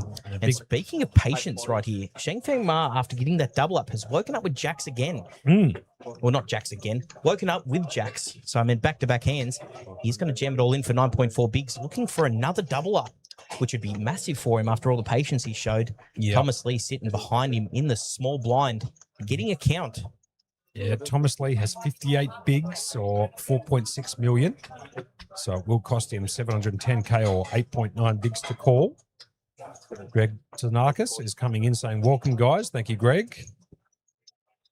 How good is Egyptian food from MSP? Yeah, it was the first time me trying it, and he has been called off here, pardon me, Berkey, from Thomas Lee with the old A6 of diamonds. So can Shen Fen Ma's discipline of folding the 8s get paid off again? He has got the best hand, a 70-30 essentially in this particular hand, and off to the flop. Here we go. Can Shen Fen Ma whiff the ace? And he's got a big flop here too. The pocket jack's miles out in front. He's also got the jack high flush draw. And so he's got the hearts covered. Here comes the turn. Oh my God, what no. a card on the turn for Thomas Lee. He finds 2 pairs, aces and 6s, and now Shen Fen Ma needs to find a heart or the jack and doesn't find it. And just like that, Shen Fen Ma will get eliminated in this tournament, out in 17th, picking up $3,700. There's some coverage brought to you by Jamie Hall. There's Patrick Russell, one of the TDs running the feature table at the moment. And just like that, Berkey, down to 16. Well, I mean, it has taken a while. We've been to almost 30 hands and only lost 2 players. To be fair, usually at the start of day's play in any main event, you get a bit of fireworks with people trying to build their stacks. We did see some chips passed around, but I'll tell you what, Sheng Feng Ma he got the double up last hand, was patient with it, folding the 8s earlier, and then got it all in with, the better hand. But unfortunately, in poker, you got to have the best hand at the river. Yep, no doubts about it. And you have to feel a little bit for Shen Fen Ma. He had the discipline, folded the pocket 8s, got a double up, got another double up, and then just like that, Thomas Lee finds the 2 pairs on the turn and bust that off Shen Fen Ma. You could find a jack at the river or a heart. Unfortunately, the 9 of spades, I believe it was, peels off on the river, and GG's for him hitting the showers in 17th. Bit of a back to front going on in the chats at the moment. A bit of a sup coming in from Meta World Baby 24. Sup, how are you? Ali Mustafa coming in saying the A-team are back. You can't make this up anymore. Totally agree. And also putting in the 3-bet to MSP, who said Egyptian food is good. And I believe that's the Lebanese flag there for Ali Mustafa, saying Lebanese food is better, MSP. I'll be slightly biased here myself, Berkey. I did enjoy the Egyptian food, but I'm a big fan of Lebanese food, the old shish tawuks and the labneh. It's actually kind of funny. What's your favorite cuisine? Because mine is by far Chinese food, but that's a bit biased in what kind of the food I get at home. Yep. So I do have a world-class chef I live with in my father-in-law. Yep. Raymondo. He's a world famous wok chef, so I constantly get top tier food at home. It must be nice. Yeah, I mean it is. I mean I'm not gonna sugarcoat it. It's top tier food. Yeah. But that slightly skews me towards the Chinese variety. But it was really really nice trying something. I am 38 years old and you are 41, and trying something we haven't tried before. So it was really really good. So yeah. Well, I've got plenty of chefs at home. They all fall under the name Uber Eats. And so I've got a choice of some of the best chefs in the world too. Unfortunately, I have to pay through the rear end for it, but such is life. MSP saying, have we had Hungarian food before? I have tried Hungarian. It was the first time me trying Egyptian, but my favorite cuisine is probably Lebanese. Like I said before, fattoush, shish tawuks, all of that type of stuff is right up my jam. Not too oily and a good eat. So good food if you like that type of Lebanese culture food. And it looks like we're going to have a battle in the chats between MSP and Ali Mustafa going back and forth about having a cooking battle. You can only have a cooking battle if we're invited. Yeah, fair enough. Ashish Patel here in the hijack does pick up the four-side, the pocket 10s. He's going to pop it up and make it 175k to go. 2.2 bigs. Ian Logan does find one of those 10s and does fold the 10 deuce into the muck. Aristia Renfry in the big blind's going to find the 2 overcards unsuited in that of the Queen Jack. Some people like to call it the double suited hand, the Queen Jack double suited, and off to the flop. Here we go. 9-8 deuce, and I'll tell you what, if the case 10 turns off on the turn, you see the fireworks coming on this one, don't you, Monkey? Well, I was about to say if the case 10 turns on the turn, it would see fireworks, but as we can see up on the top right hand corner, both 10s have been eliminated from the deck. So Aristia needs to find a queen or a jack. There's only 4 of them remaining, as it looks like Ashish Patel is going to bet out 175k, gets snapped off from Aristia, who wants to see the turn card quite desperately. Ali Mustafa coming saying, Monkey, my man, yeah, I do love the old Lebanese food. The turn card brings in the ace of diamonds. That might slow Ashish down. There's a lot of hands with aces in it floating on the flop bet from Aristia. So the 10s, very, very good on the flop, but that ace of diamonds on the turn could slow him down. But right on cue, I can be proven wrong, and he is reaching for some chips. Ali Mustafa coming in for a very good idea here, Berkey. We'll get to that just after this, as we see Ashish Patel going to bet out $250,000 on the turn and gets it done. Ali Mustafa saying, for sure you boys can come be the commentary and judges. We could do a live podcast when we battle in the cooking between MSP and Ali Mustafa. I'd love to see that. Feel a cook-off podcast coming. Yeah, that was a cook-off. Yeah, cook-off podcast coming. I know what you said the first time, but yes, definitely a cook-off. Oh, dearie me. Dearie me. It's going to be one of those days, Monkey. where every bloody horse has an S in its name. Well played, Berkey. Hopefully you guys at home are enjoying the commentary we're putting towards this main event right here, the St. George Leagues Club. Brought to you by the King's Premium Poker Room, Mark Natan. A little bit of a piece to Robbie Dorosky up there in Newcastle, putting on a clinic and getting 490,100 into the prize pool in this main event, with 102 lacquer up top to the winner, plus the trophy. And I believe also a ticket into the Sydney Millions main, which I'll see if I can get some information from that of Jamie Hall.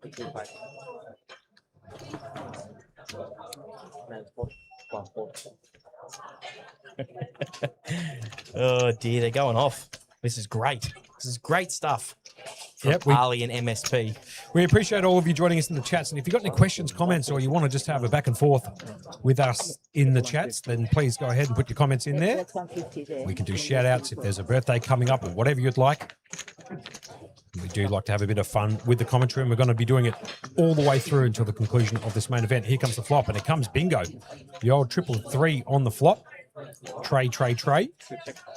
A bit of a Stephen Curry type of a flop.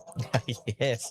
Eddie Ibrahim will check. He was brought over actually from the outer feature table now and joining the action here at the feature table, as we did lose 2 from this feature table. We needed to balance the tables up. So it looks like Edward Chu is going to bet out after Eddie did check the flop. He's going to bet out 150. Eddie doesn't believe him for more than a half a second, makes the call for 150K. And off to the turn, here we go, as Ali does say, bomb pot next hand. And the 7 of clubs, 7 of hearts, I should say, does turn on this board.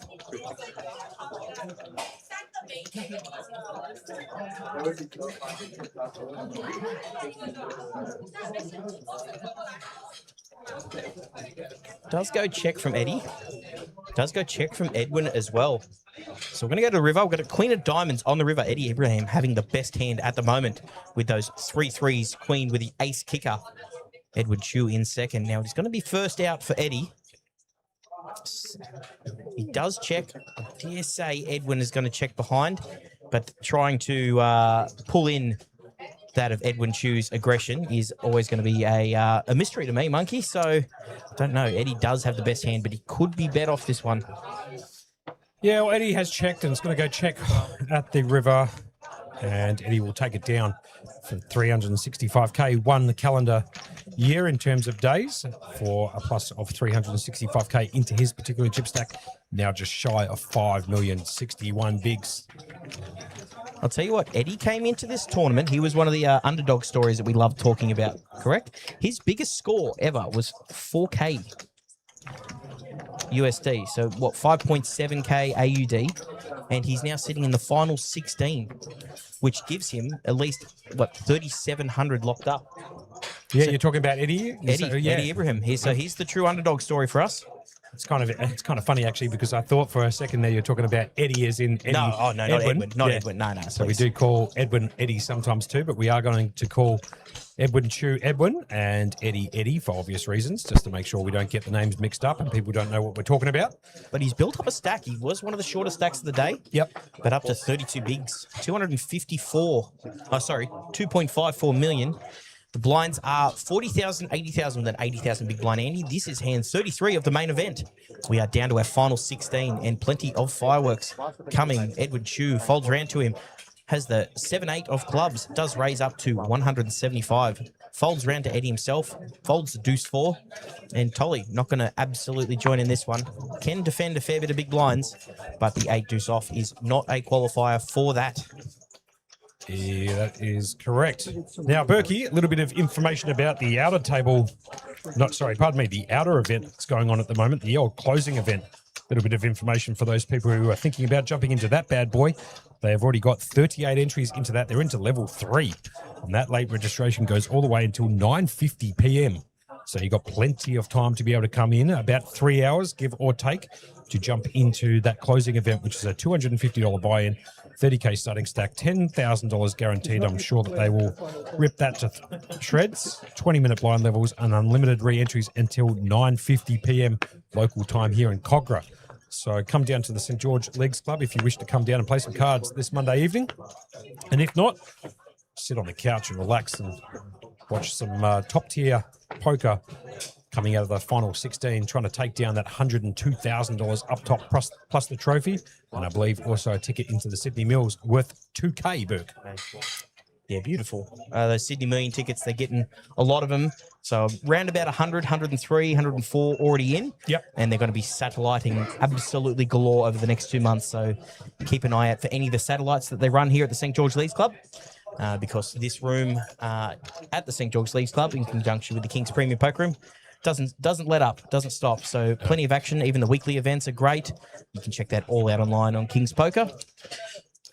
Yep. And it's all going to be building up to the Sydney Millions, which is in a couple of months. Yep, couple of months. We'll be back up here calling the action. Might even play a few events if we can get some more time off, Berkey. Raised from Edward Chu under the gun +2 with the old 6-4 in diamonds. Tony did limp in from the small blind, and so did Michelle with essentially the same hands. Jack 10, but different suits for obvious reasons. It's going to go check. Round to Eddie, who's picked up a gut shot and running diamonds. So he could make a straight to the 8 with any 7. And at the moment, it's been checked to him. So he's going to come out firing here on the flop. He's going to bet 225K or approximately 2.8 bigs. Yep, there it is, 2.8 bigs. And to Tolly, he's got a gut shot to make the nut straight any 9. And same with Michelle. Just quickly, MSB asking, are these 40-minute blind levels? It is 40-minute blind levels. I think 40 minutes, especially for a main event or a big event, is the nut time, Monkey. I'm not a big fan sometimes of the hour-long levels. I think they get a bit draggy. Yeah, I agree. I think 40 minutes for me is the absolute sweet spot where you get plenty of play in, but you're not sitting here for days upon days upon days in an event. So I think for me personally, I'm a big fan of the 40-minute blind levels in any event. And a good fold here made by Tolly. And I believe Michelle will probably peel one off with the old Jack 10, see if he can spike a Jack or a 10 or a 9 for that matter on the turn. He is actually technically in front. Not even technically, is in front. 64% as Edwin has got no part of it at the moment, but he does pick up a pretty good card on the turn. Now up and down for Eddie, and this should be a card that he will fire one more barrel at on the turn. Yeah, I'm not a huge fan of 1 hour levels, Berkey, in any poker tournament, in my personal opinion. Maybe the main event in the WSOP, they've got 90-minute levels. They went from 2 hours. No, not anymore. Oh, did they change that? Yeah, down to 90-minute levels. Yeah.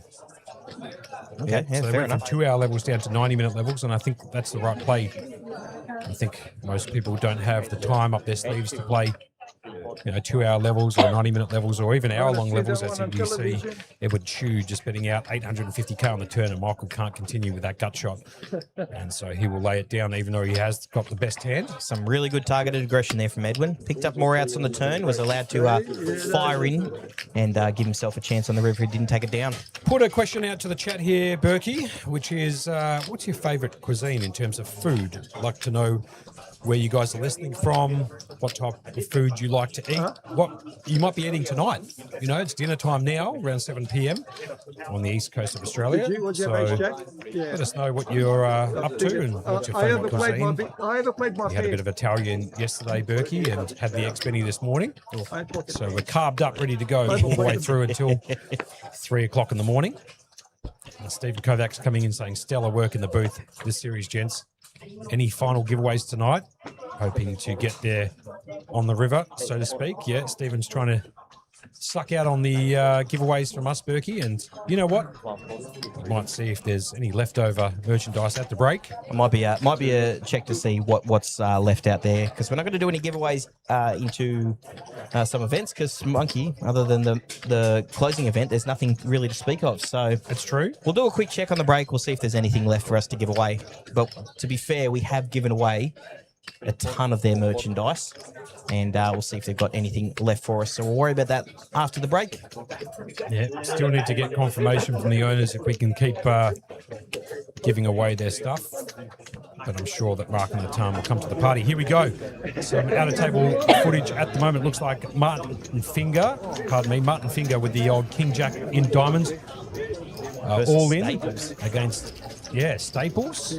And off to the flop. Here we go. It comes ace, 3-4, complete rainbow. Here comes the turn, brings in a 5. They've got opportunities. Any deuce. Martin needs a king or a jack at the river, doesn't find it, and the pocket 10s will get it done. And it looks like Staples will get a full double up courtesy of Martin Finger. And Martin, as you can see, down to, like I say every single time, Berkey, a happy meal with sweet and sour in the bag. I'll tell you what. Mr. Staples himself gets that one done there, Burke. I'll tell you what. Finger and Staples sounds less like a poker hand and more like an office injury. Yep, definitely true. Definitely true, I should say there.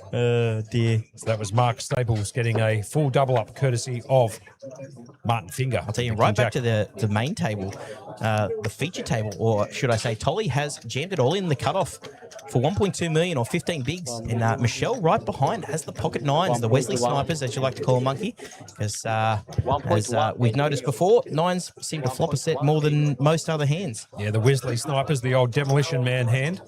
If you do mind that movie, I do think that pocket 9s, at least in my poker career, have flopped more sets, turned them or riveted them than any other pair I've ever had in my hand. So I like to call them the old Wesley snipers because they do sniper set quite often.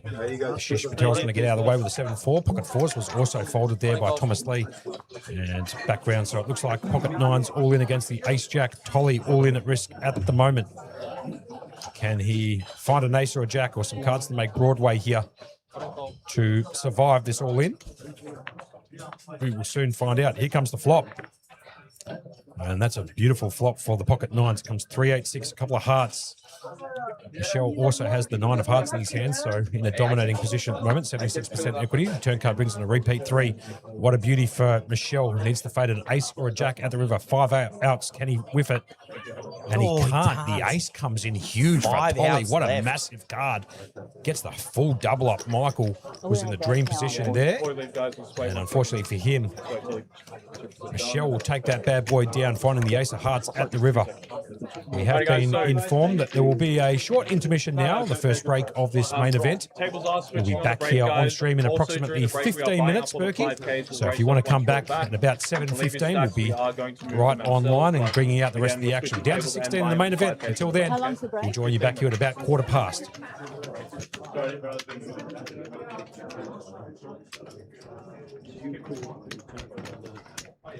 I was just trying to steal the big blinds. Ace Jack almost on the button. I'm thinking, oh my God, I didn't expect him to call. Yeah, we don't mess around now.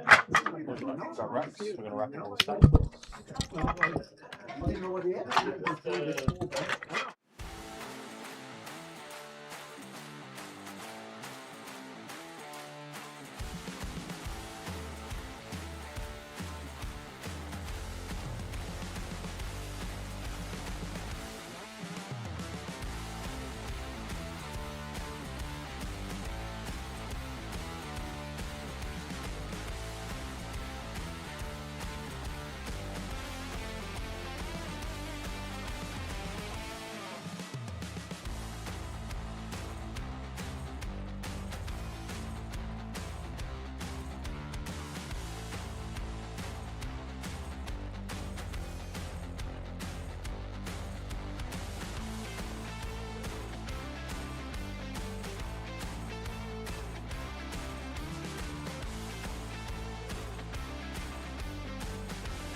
And here's some footage. Welcome back, everybody. That is the closing event going on in the outer tables in this main room.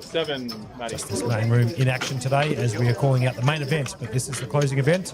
And as you can see during the break, Patrick Russell and the team doing a bit of a colour up, and a chip up for that matter. Bit of a race off there too. You can see we have this footage courtesy of Jamie Hall. Well done getting some of that behind the scenes stuff, Bert. Where's the box? Tell you what, they've entered some of those magenta purple 100Ks.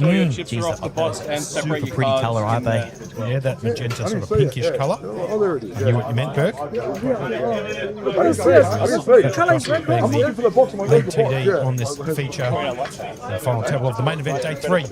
We welcome everybody back into the chats. It's going to be an absolute rip schnorter.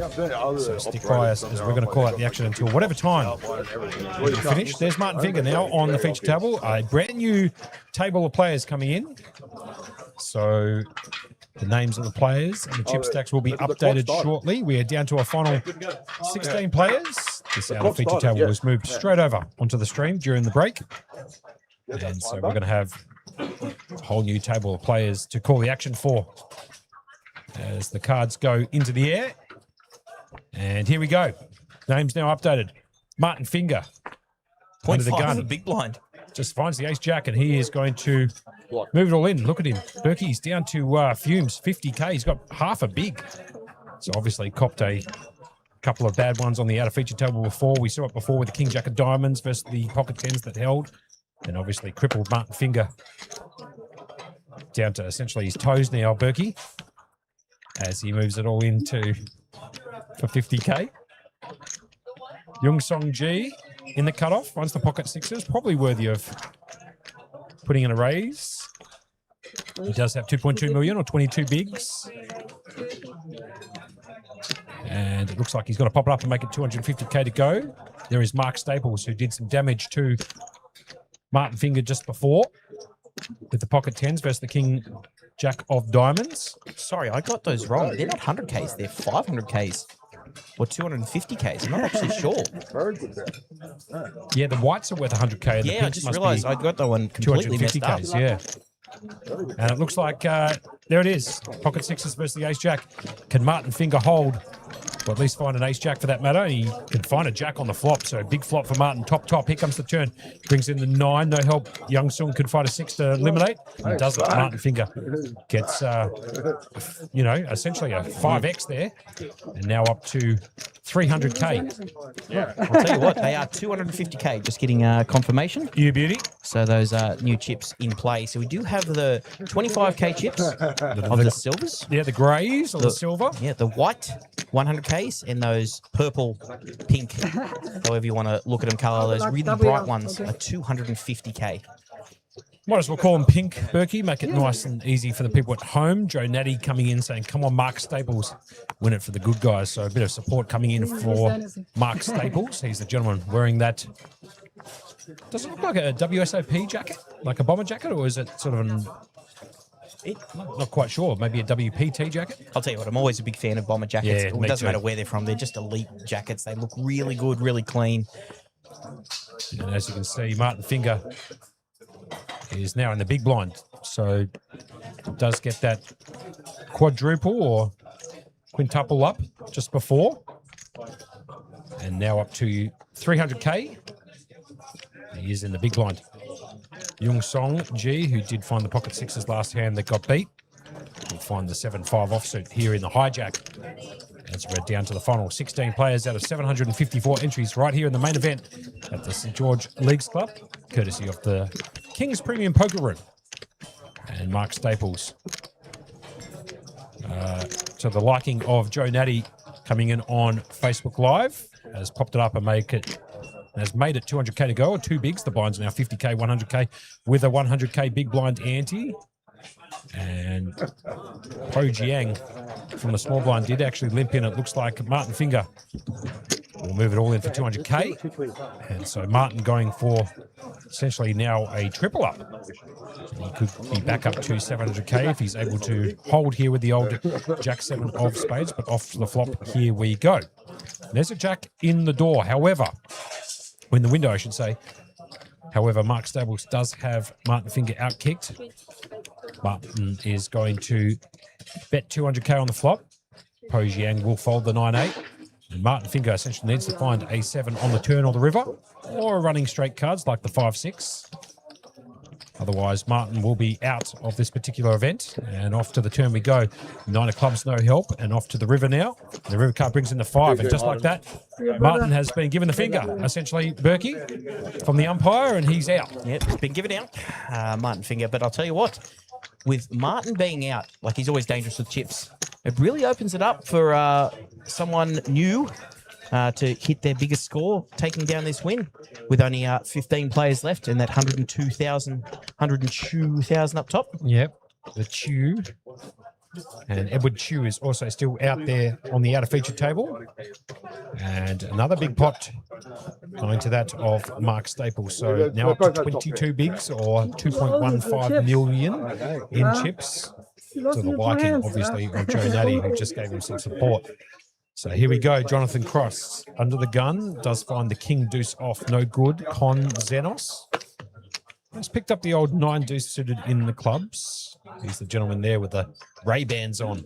The aviators sitting in seat number 2. Have a look at his jumper. It says, relax, Zenos is here. Nice play. And he's going to fold. Yung Song Ji under the gun +2 finds the 8-5 off. He's going to fold. Mark Staples, who did eliminate Martin Finger with a Jack-7, will fold the Jack-7. And Guilherme, Barbara, the gentleman sitting in seat number 6, will essentially move his stack all in for 625k. Not essentially, absolutely he will. Ansel Lee in the big blind shows the Queen 4 off, and so Guilherme will take down that pot uncontested. Okay, Matt, jumping into the chat. Let's go Con. So a little bit of support for Con Zenos. He's got the... Don't worry, Zenos is here. Zenos is here, sweater on. What a beauty. Oh, what an absolute beauty. Welcome back to everybody also on Facebook Live and on YouTube. You're listening to myself, Josh Monk, calling the action alongside his old sparring partner in that of Adam Burke, a.k.a. Berkey. As OK Matt says, good afternoon, Berkey and Monkey. Afternoon to you and good evening. And good night, most likely. We'll be calling this one all the way until we get a winner, which we're anticipating will be somewhere around that 2:30, 3 o'clock in the morning, which might be a bit late for a few people, but I'm sure that the action commentary will support keeping you awake until such an early hour in the morning. Yung Song Ji under the gun +1 finds the 10-7. And he will fold, and Mark Staples Queen 4. See you later. Hitting the showers with that hand. I'll tell what hand doesn't hit the showers, and that's Pocket Cowboys and the hijack. And Guilherme Barbara will almost certainly be coming in here for a raise, picking up the second best hand, or starting hand, I should say, in No Limit Hold'em. I actually would like to see a jam, only because he jammed last hand and looks like he's constantly jamming now. So he actually might get called off like.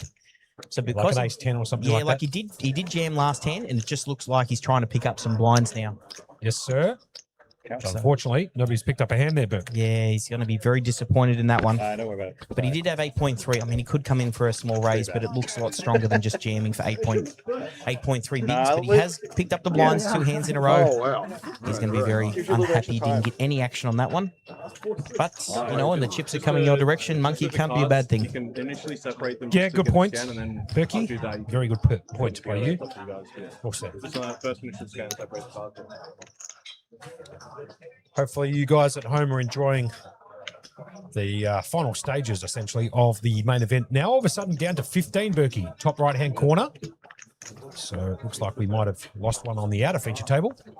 And so just like that, we are down to 15. Did come back today with 18. Only lost 3 players since we started play today at 5 p.m. So 2.5 hours in. Only 3 people have been eliminated from this main event. Well, you got to remember, when you lose this little people going into so many blind levels that have jumped, because the blinds have doubled since we started. That's how many blind levels we've been through. Correct. So if you look up the top, the average big blind is really short. Yeah. So there is a tipping point at some point where, you know, it just goes hammer and tong to get the averages back up. Everyone's just trying to hang on. All the short stacks that we've been seeing so far, other than Martin Fingers himself so far, as you know, doubled up. Yeah. And so there is a lot of Just thin one pink stacks chip. Yes, out have one. there. You could actually see a bit of fireworks here too, Berkey. Po Jiang on the, in the cutoff, I should say, did pop it up with the Queen 10 suited in spades. A very pretty looking hand. He's got to pop it up and make it 200k to go, or two bigs, as Bruce Lee, the guy from the Enter the Dragon movie, comes in on the Facebook chat saying Berkey and Monkey are the best in the business. We appreciate that, Bruce, and all the positive feedback we do get. We try our very best, and hopefully people at home are enjoying it. Jonathan Cross, however, here in the small blind, does pick up the old ace king of diamonds, Berkey. He's going to put in the 3-bet to 7 bigs or 700k, leaving himself with 17 bigs behind. And now it's going to be around to Konzenos.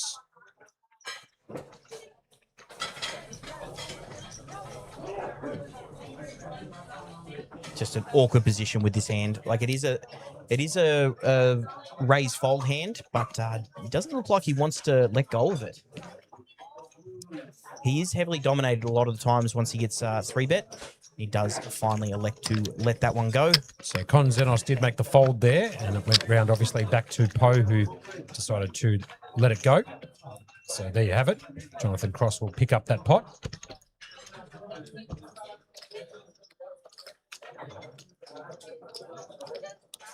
So look at these chip stacks. There's a few shorties, Monkey.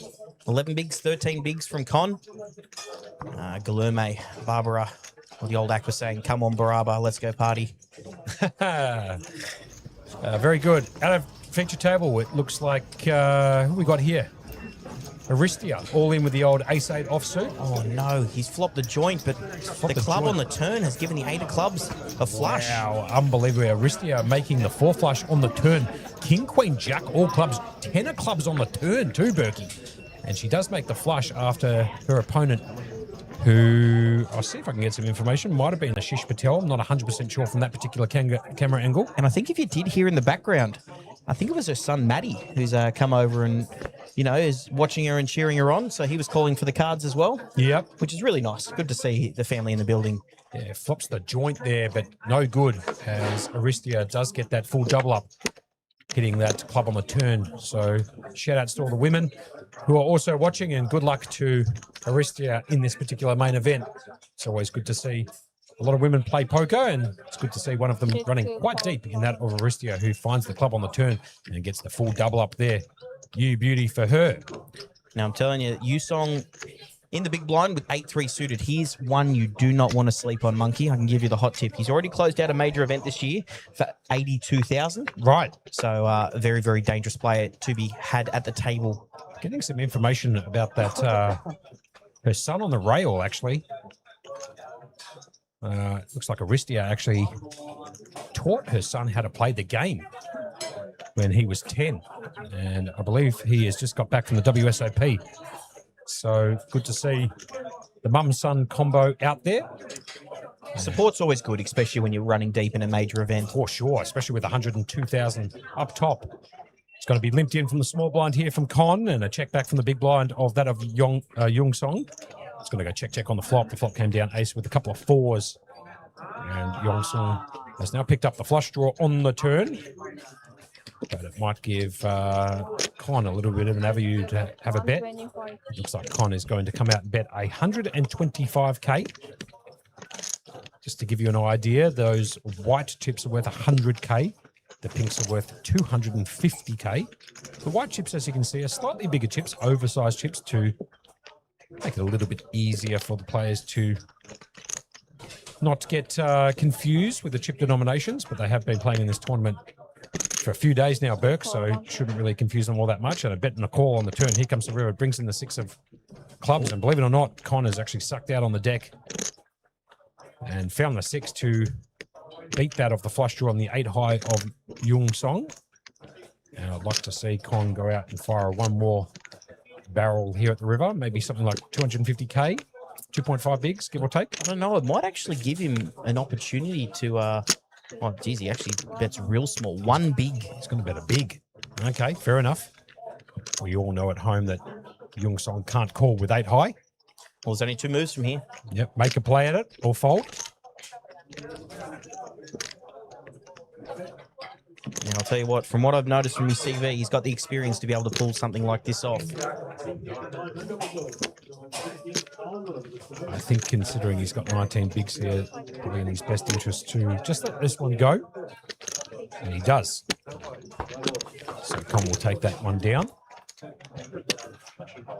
4s and 6s using the ace of the board as the kicker, best 5-card hand. They're the chip counts here at the feature table, not the total chip counts in play for the main event day 3, right here at the St George Leagues Club in Cogra, brought to you by the King's Premium Poker Room. And this broadcast also brought to you by Link Tech Australia and the big man himself, Ahmed Latif, the proud sponsor of the stream. Shout outs to Matty Marshall and Jamie Hall alongside Ben, who's bringing the production to you this evening, Monday night, the 10th of August. Gaherme is going to fold under the gun with the unknown 2 cards. Po Jiang under the gun +1 with a King 4 off. That goes straight back to the dealer. Anson Lee in the hijack with the old ace 5 off. And he's down to 19 bigs or 1.9 million. Greg Zanakis coming in saying, let's go Con Zenos. So a little bit of love in the chat from Greggy. And Anson Lee is going to pop it up and make it 200k to go, or 2 bigs from the hijack. Jonathan Cross. He is the guy sitting in seat number 1. Colour coordinated this evening. Green on green. We'll fold the King Queen off, and thank God for him, because have a look at Con Zenos. He's picked up the Ace King off on the button. We do apologise if you can hear a little bit of the kitchen going on behind us. It is 2-for-1 deal on a Monday here at the St George Leagues Club on any meal. So this place is as full as a Catholic girls' school. Everybody in here wanting to get a feed, the 2-for-1. And he's going to rip it all in here. Con Zenos for 1.6 million. Yongsong's going to get out of the way with 6-3. King 7's got folded. Background now to Anson Lee in the hijack with the ace 5. And unfortunately for him, he's going to have to raise and fold. Can't compete with the old ace 5. So probably a little bit of a, let's see how much you've got behind Con and fold before having to use one of your time banks. Con Zenos from Brisbane, I believe. Yep. So an experienced campaigner up there himself. He has 353,000 on his CV. Oh, so hello, beautiful. Not shy of final tables at all. There is the fold from Hanson. Any other information about a couple of these other players, Berkey, for those people at home? I'm just doing a bit of research myself, as I do like to do, and I like to bring some information. Let's have a look here.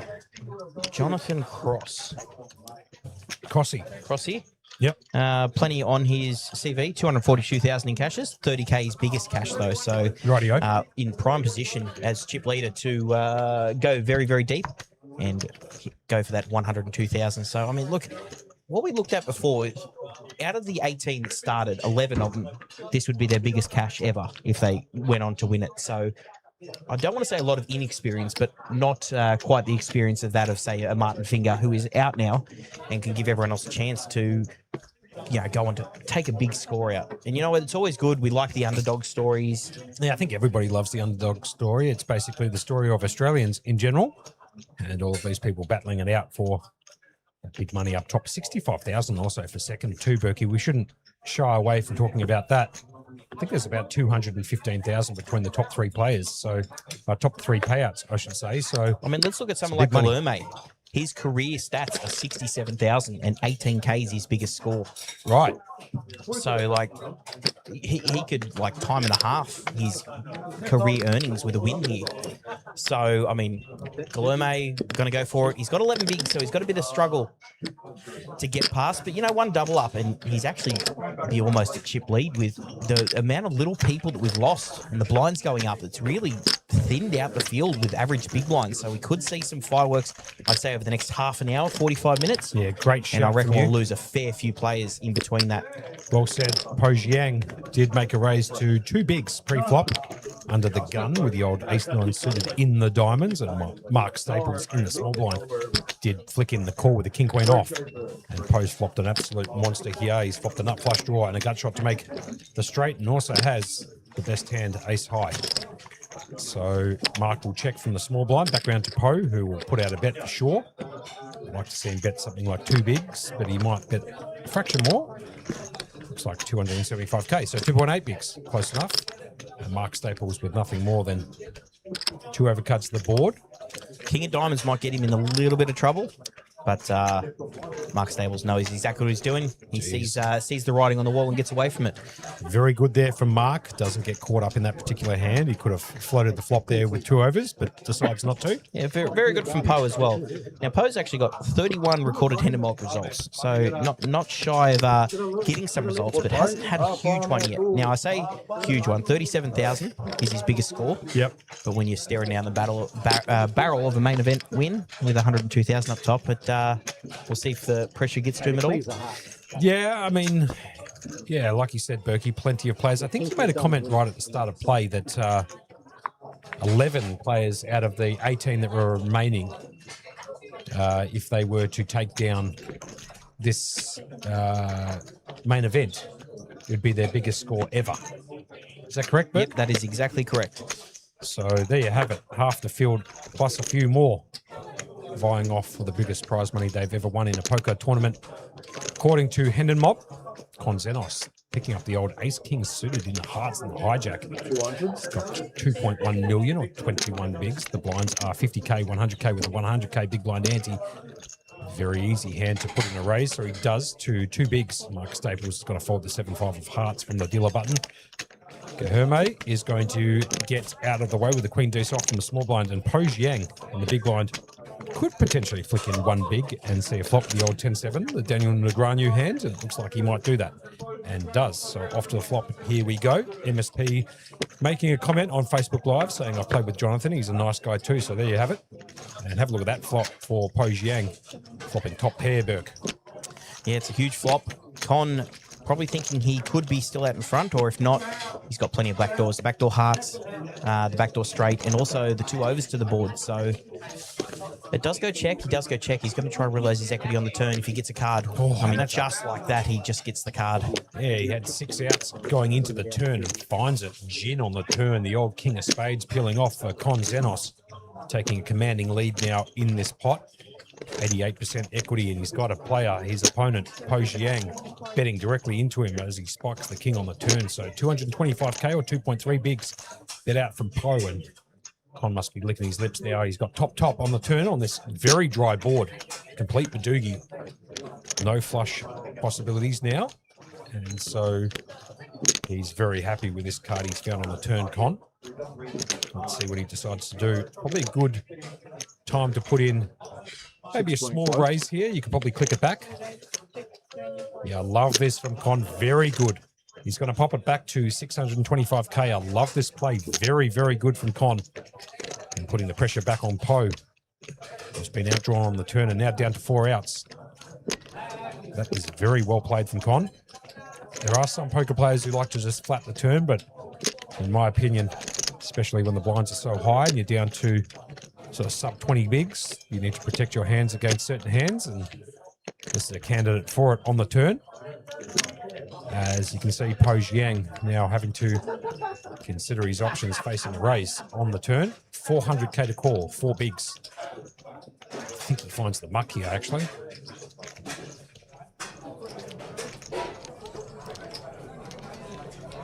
So those people at home, the grey chips are worth 25k. The white chips, which are slightly oversized, are worth 100k, and the fuchsia, or the pink, are worth 250,000. So they're the chip breakdowns. Amen.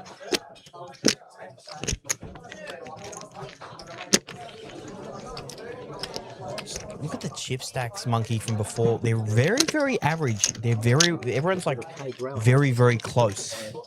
So even though Glurme is down there with 8.3 bigs, a double up would seem an average stack. Yeah, he would. From that point. So crazy amounts of big blinds not in play. As we usually say, it's usually a lot of big blinds in play, but because we've only lost 3 players from the start of day, we've jumped up so many blind levels. Like we're at hand 46 here on the feature table. And we're still just not losing players. So there's a dam to break very, very soon. But everyone just hanging on to see if they can get to the final table and at least lock up 5 figures. Yep. Tim Stamoulis coming in on Facebook Live with the old Greek flag and the big let's go type of Leighton Hewitt emoji. I'm not sure exactly what that means. I mean, it's like, I'm assuming it's the let's go one or the muscle type of emoji. So obviously in support there of Con Xenos. Mark Staples will raise the old ace-8 from the cutoff. Anson Lee in the big blind has found the 4-3 suited in the clubs. That does elect to put it into the muck. No action really on that particular hand.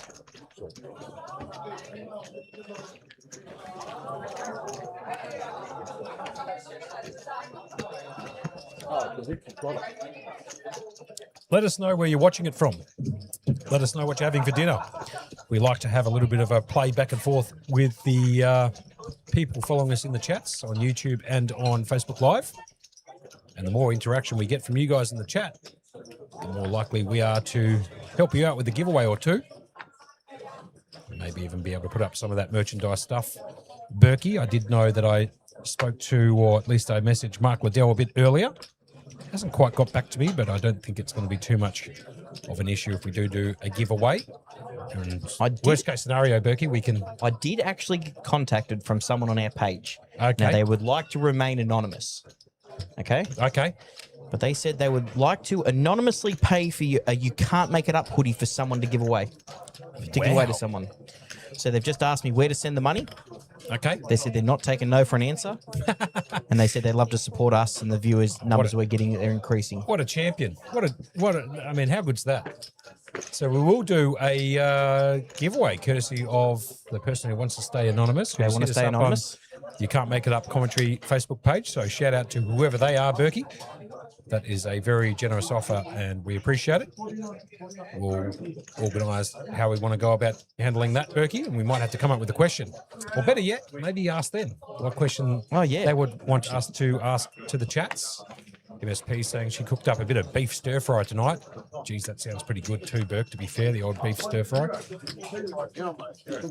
Yep, I'm coming, mate. Yeah. I don't want to miss too much of the action. No. There we go. I'm just asking them what question they would like us to ask. It seems fair if they're going to put up the money. Absolutely. You can see Davey Mac 916. Hello from Brusselton, WA. Bustleton, pardon me. Currently holidaying in Krabi, Thailand. I'll tell you what, if you go to Thailand, you're relaxing. It's a spot to relax. There you go. So welcome into the chats there, Davey, on YouTube. Donna Stanford also coming in saying, go Con. So Con getting a lot of love, to be fair. He is the gentleman sitting in seat number 2 with the Ray-Bans on, the aviators. Got some nice jewellery too to go along with it. And he does pick up here the internet hand or the computer hand, the Queen 7 off in the big blind. Just needs to flick in one big to make the call. He's going to eye off Po Jiang's stack a little bit. I do like a lot of his character and demeanour. He seems like, even though he's not saying anything, he's really into the table. He's very active. He's having a bit of a laugh. He's a bit of a rock star look too. He should be on the TV, that bloke, or the front of a GQ magazine. Nah, do you know what it is? It's like Hawaii 5-0 front page. You put a Hawaiian shirt on him, I reckon he'd fit in there just perfectly. I think that's a great shout, Berkey. Might see if we can get Jamie Hall to produce that little AI-generated, see if we can take a photo of him and see if we can put him in a Hawaiian shirt. Con Hawaii 5-0 Xenos. Yeah, that's it. Well played.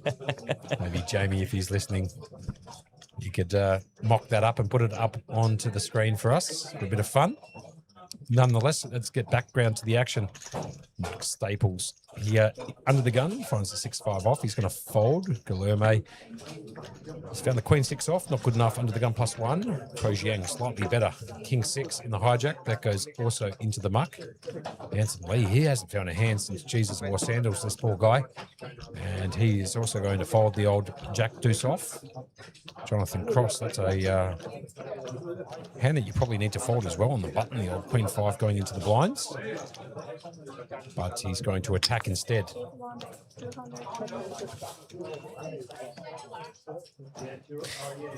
Despina Marcos coming in saying Konzenos, aka Mr. 675, has been a permanent fixture around the Sydney poker scene for years.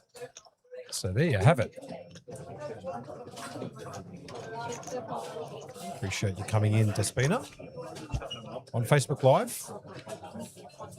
Pulling some huge numbers at the moment, Berkey. Obviously, everybody tuning in to seeing the final concluding stages. We are down now to 14 players just quietly in this main event. So 5 off that final table. Playing for some big money up top. 102,000 for first, 65,000 for second, 41,850 for third. The remainder of the payouts scrolling across the bottom of your screen. So there is some big money in this tournament. 754 entries, all buying in for $750. And here's some out-of-table footage. It looks like Ace King all in versus the Queen Jack suited in the hearts. It looks like 2 spades, but a jack on the flop. Ooh, clubs on the turn. Gives the Ace King flush outs and the 2 overs. And the 9 of diamonds. And it looks like we have lost Aristia. He's going to pack up shop and go home. Well done to Aristia, the last remaining female in the field, now eliminated.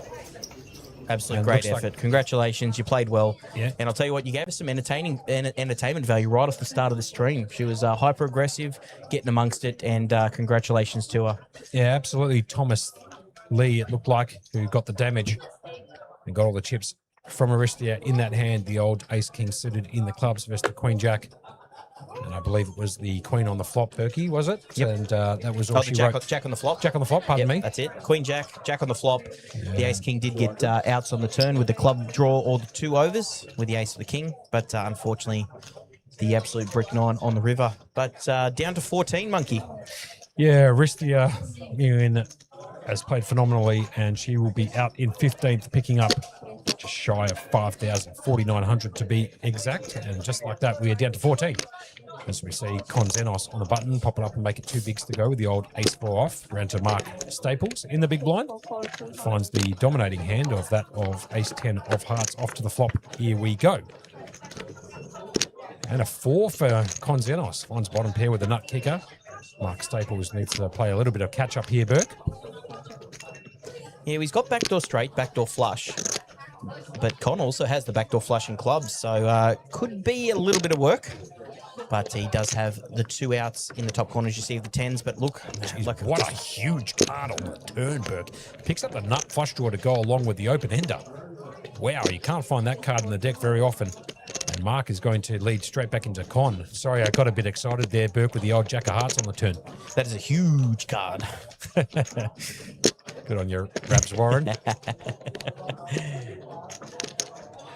We do love the 12th man, don't we? But I'll tell you what, it's going to put Con in a bit of a spot. I think he needs to fold. It's a very dangerous hand for the Ace 4 now. He must think he's behind. Not very often should Ace 4 bottom pair be good on this particular board texture, and he does make the fold. That is a massive card on the turn. Have a look at the amount of outs. 12 outs. He's 35% going to the river, and he hasn't made a hand yet, Bert. I will. Uncle Boogie. Boogie, I should say. Uncle Boogie, 00. Fun fact about John O'Cross. These are unconfirmed fun facts, just so you know. Danced with Aussie Thunder for 3 years back in his younger days. And his stage name was Jack Hammer. I don't know if that's a truthful fact or not. Wouldn't surprise me, however. Berkey is a good-looking bloke, to be fair, and I'm assuming Aussie Thunder is some sort of, I don't know, Berkey, a men's production. Yep. I don't know how to say that nicely. So we actually got a question in from the person giving away the You Can't Make It Up So jumper. we're doing a giveaway with the question? We're going to do a giveaway. Right, okay, so the giveaway is what, Berkey, exactly? A You Can't Make It Up jumper. A You Can't Make It Up jumper. Yep. Okay, here we go. Or a hoodie. So this is going to be awesome. So we're going to give away. They're going to jump on and make sure they give away some of our merchandise, which is super nice of them. We very much appreciate the support from everyone. Yep. And I'll get to that right after this hand. Fair enough. Jonathan Cross and the hijack here has picked up the old 7-4 of hearts. And he's going to fold. Forget about folding for Con Xenos. Picks up another monster, the old Ace-King offsuit. He's going to pop it up and make it 2 bigs to go, 200k. And there's a fold in between there from Yung Song Ji. And unfortunately for Mark Staples, he's picked up the old Ace-Jack suited in the hearts. Does elect to make the call from the small blind. I quite like this for Mark. He could have gone the opposite way and put in a 3-bet to put himself into a little bit of trouble. However, just calling from the small blind allows Guilherme to be able to get in there for 1 big. So it's Ace-King versus the Ace-Jack and Queen-10 offsuit. 3-way action to the flop. Here we go. A couple of deuces and a 9. Pretty good flop for Con, who must assume he has the best hand at the moment. There's a check for Mark. Guilherme's going to check using the old shoulder technique. A bicep check. Now back round to Con Xenos. I'd like to see him make a good bet here, like 400k, 4 bigs or something like that. Is what I'd like to see him do. Could go a bit smaller, but I like it a little bit bigger. Put some pressure on some hands. Super small. It's going to bet 225k, so, sorry, 150k. Yeah, very small bet. 1.5 bigs. So about a fifth of the pot, roughly. And that allows Mark Staples to come in with the old Ace-Jack, and Guilherme will fold. So off to the turn, here we go. 10 of diamonds comes in, and Con Xenos has now picked up the king-eye flush draw. Mark Staples will have to check this card, and I'd imagine Con Xenos will go for another barrel on the turn and get it done.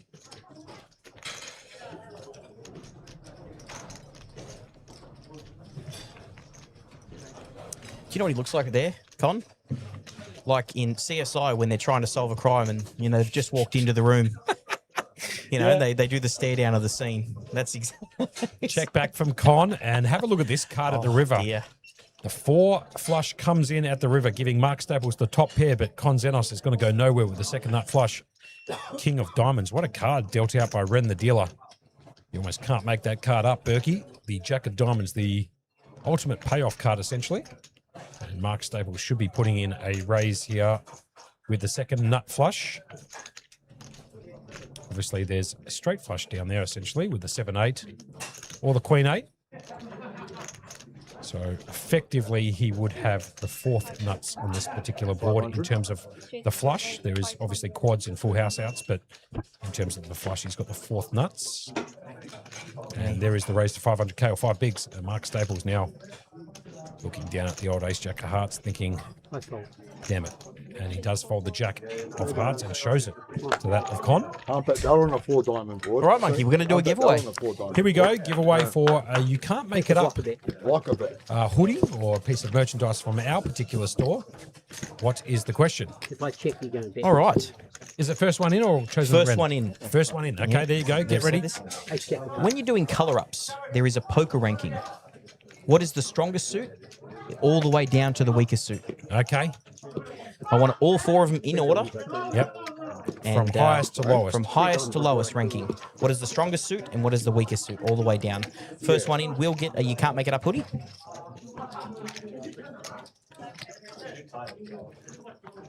Damien V already got his answer. You only get 1 answer each. So I'll let that run for a little bit while we call a couple of hands, and we'll Yep. wait for the answers to come in, and then we'll go through it. Anson Lee under the gun finds the old 8-5 offsuit. He will fold. Jonathan Cross.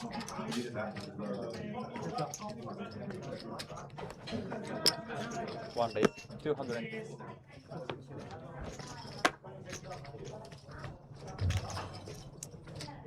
Jonathan Cross raising to 200,000. Con liking the 5-4 of clubs. Suited cards. He does end up folding them around to Yunsong. Chat getting a little bit active with this giveaway, Berkey. They really want some of that. You can't make it up. Merchandise.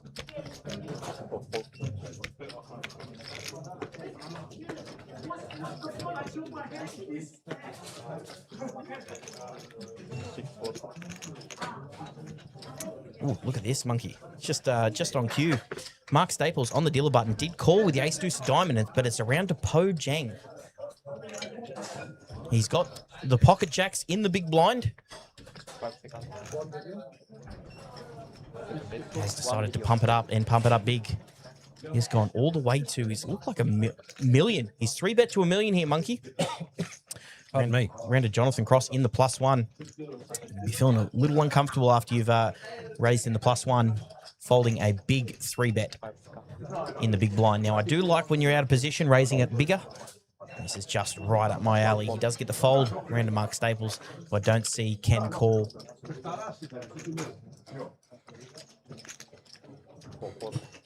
He does end up folding. Now, monkey, do we have a winner? I think we do. That's it.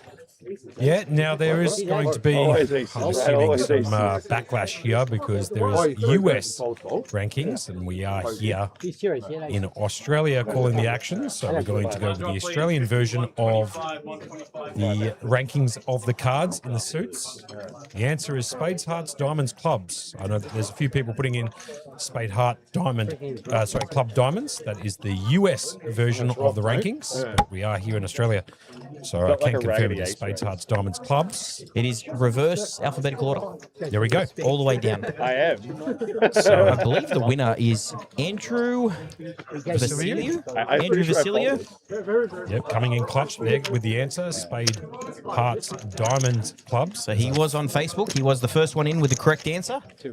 We do have the photo of that. And Andrew, if you could jump onto the You Can't Make It Up commentary page and send me a message, and we'll figure out how to get that You Can't Make It Up merchandise out to you. And we do, once again, appreciate the anonymous donation for that. Someone in the chat has graciously jumped on and allowed us to give away one of our own merchandise. The ycmiu.com.au store. Andrew coming in super clutch. Well done. Spades, hearts, diamonds, clubs is the correct order here in Australia. Spade, heart, clubs and diamonds over in the US. So some people probably copying each other's answers or looking it up online. They've just gone straight into the US form of the suit rankings. Slightly done. It's a good actual question there brought in from the anonymous person. I actually think that was a great question. Yeah, That was very good. right up my alley. Tanner actually coming in with that comment. Everyone just copied each other. Laughed my ass off. Fair enough. As we see an all-in from Guilherme, and he's going to get no action with the ace-3 of diamonds on the button. Congratulations to Andrew. You do need to hit us up on You Can't Make It Up commentary on the Facebook. Let us know what item you would like from the store. You can look it up at ycmiu.com.au. Choose what you would like and we will send it out to you. Simple as that. I think the best way might be just let me know the details. Yep. The money's already come in from the anonymous donor. Sure. You can go onto the shop, buy it yourself because you can enter all your details where you want it shipped to. Yep. And I'll just directly over. and I'll Even just better. directly pay it over. Yep. Might be the Sounds good. easiest way to go. So if you jump onto the ycmiu.com.au, pick which item you would like. We'll just send you the money. and I'll just send you the money directly. Yeah. Because you can enter all your details, you know it's getting sent to you. Yeah, and great make sure idea, it's all Berkey. correct. High five. Well played. Yeah, That's good job. good thinking. Back to the action, however, we are down to 14 players out of 754 entries in the main. This is day number 3. They played down to 18 players last night, finished up about 11:30, and came back today at 5 p.m. to battle it out for $102,000 up top. The prize pool here, $490,100, about 20K short, 22,000 exactly short of their biggest prize pool in a non-major series event. They got 512,200 a few months back in the Colossus series, and obviously during their Sydney Millions, their main event goes off the charts. They're looking to try and get $1 million into that particular prize pool. The King's Premium Poker Room boys. So if you want to come down, we'll give you the dates. I believe it's the 16th of October until the 2nd of November. I might see if I can get Berkey to look that up and confirm those. 16th of October through the 2nd of November. There we go. Confirmation. I feel like I've said those dates so many times. You know. Open up the calendar, lock it in, get up here. I'm telling you, it's get the time off work. And as we see, an all-in and a call. So an all-in from Anson Lee from the small blind, who basically hasn't picked up a hand all afternoon and into the evening, and does get called off from Jonathan Cross, who does have the best of it at the moment with the King Deuce of Hearts. So Anson all-in at risk. Here comes the flop. The flop comes down King 8 Deuce. A little bit of help for Anson. Does have backdoor clubs and a gut shot to make it the straight to the Queen with any jack. But he is behind at the moment to the King Deuce. And here comes the turn. Brings in a Queen. Huge card for Anson. And Jonathan needs to find a King or a Deuce at the river. Actually, as a matter of fact, only two Kings only remaining. 2 Kings left. The Three deuces have been of folded. his outs were folded pre-flop, so he's going to need a King or a Deuce. Does not get it, so Anson Lee is going to get the full double up, monkey. Yes, sirree. And Anson finding the Queen on the turn. And going to get that full double up. And now you can see up to 21 bigs or 2.575 million in chips. So a crucial point in the tournament for him. Players are getting squeezed with the big blinds going up, monkey. Yes, They're sir. getting squeezed. We're not losing the short stacks like we should be in a lot of these positions. Yep. So, I mean, the big stack is only 24 bigs now. Now, I'm telling you right now, if you jump on and have a look, this is one of the best structured main events going around. But because we are not losing players, every time the blinds go up, it just squeezes. It just squeezes. It just squeezes. It makes that middling stack a little bit more difficult to play, Berkey. Yeah, absolutely. You know, that sort of 15 to 20 bigs. You know, the pay jumps and the ICM considerations are massive for those middling stacks. So they need to be very cautious on how they choose to play their cards and in which position, because the pay jumps will start getting quite heavy soon, Berkey. And so that's definitely something to consider. Now, once again, Andrew, if you are in the chat, you have won that prize. Can you jump into the You Can't Make It Up commentary page and on Facebook and shoot me a message? Just so we can confirm everything that's going on. You did win the prize. I just need you to jump in there and pretty much just shoot me a message. Unfortunately, we can't put the link in there as we own the website and we own the page. So if we are advertising our own stuff, sometimes it's in violation of the terms and conditions of Facebook. And so we would love to be able to put it in there for you, but maybe somebody else in the chat could do it on our behalf to find that page for Andrew, who was the winner of any piece of merchandise, any singular piece of merchandise from the You Can't Make It Up website. And if you like our brand and you like what we do, you can jump onto ycmiu.com.au. There is plenty of stuff on there. MSP putting in the actual website, but he needs to DM us through the Facebook page. And so maybe if you can give him the link to the Facebook page, MSP, that would be great. You can also scroll to the bottom of the ycmiu.com.au website. You can see the little links to our socials. And just click on the Facebook page and go from there. Thank you very much from MSP. Well played. Harley asking if Nick Kelso is in the chat.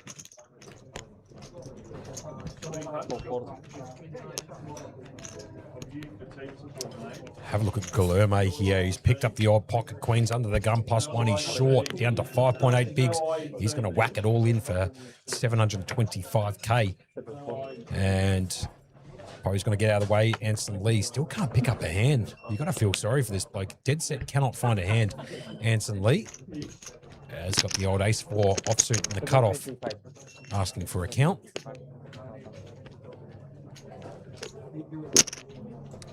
Little bit of information about that closing event that still has approximately an hour and 45 minutes worth of registration in. They've got 71 entries into that bad boy, Berkey. So if you can get down 74. here, if you can get down to the St. George Leagues Club tonight before 9:50 p.m, you can jump in and play that $250 buy-in. You start with 40k in chips.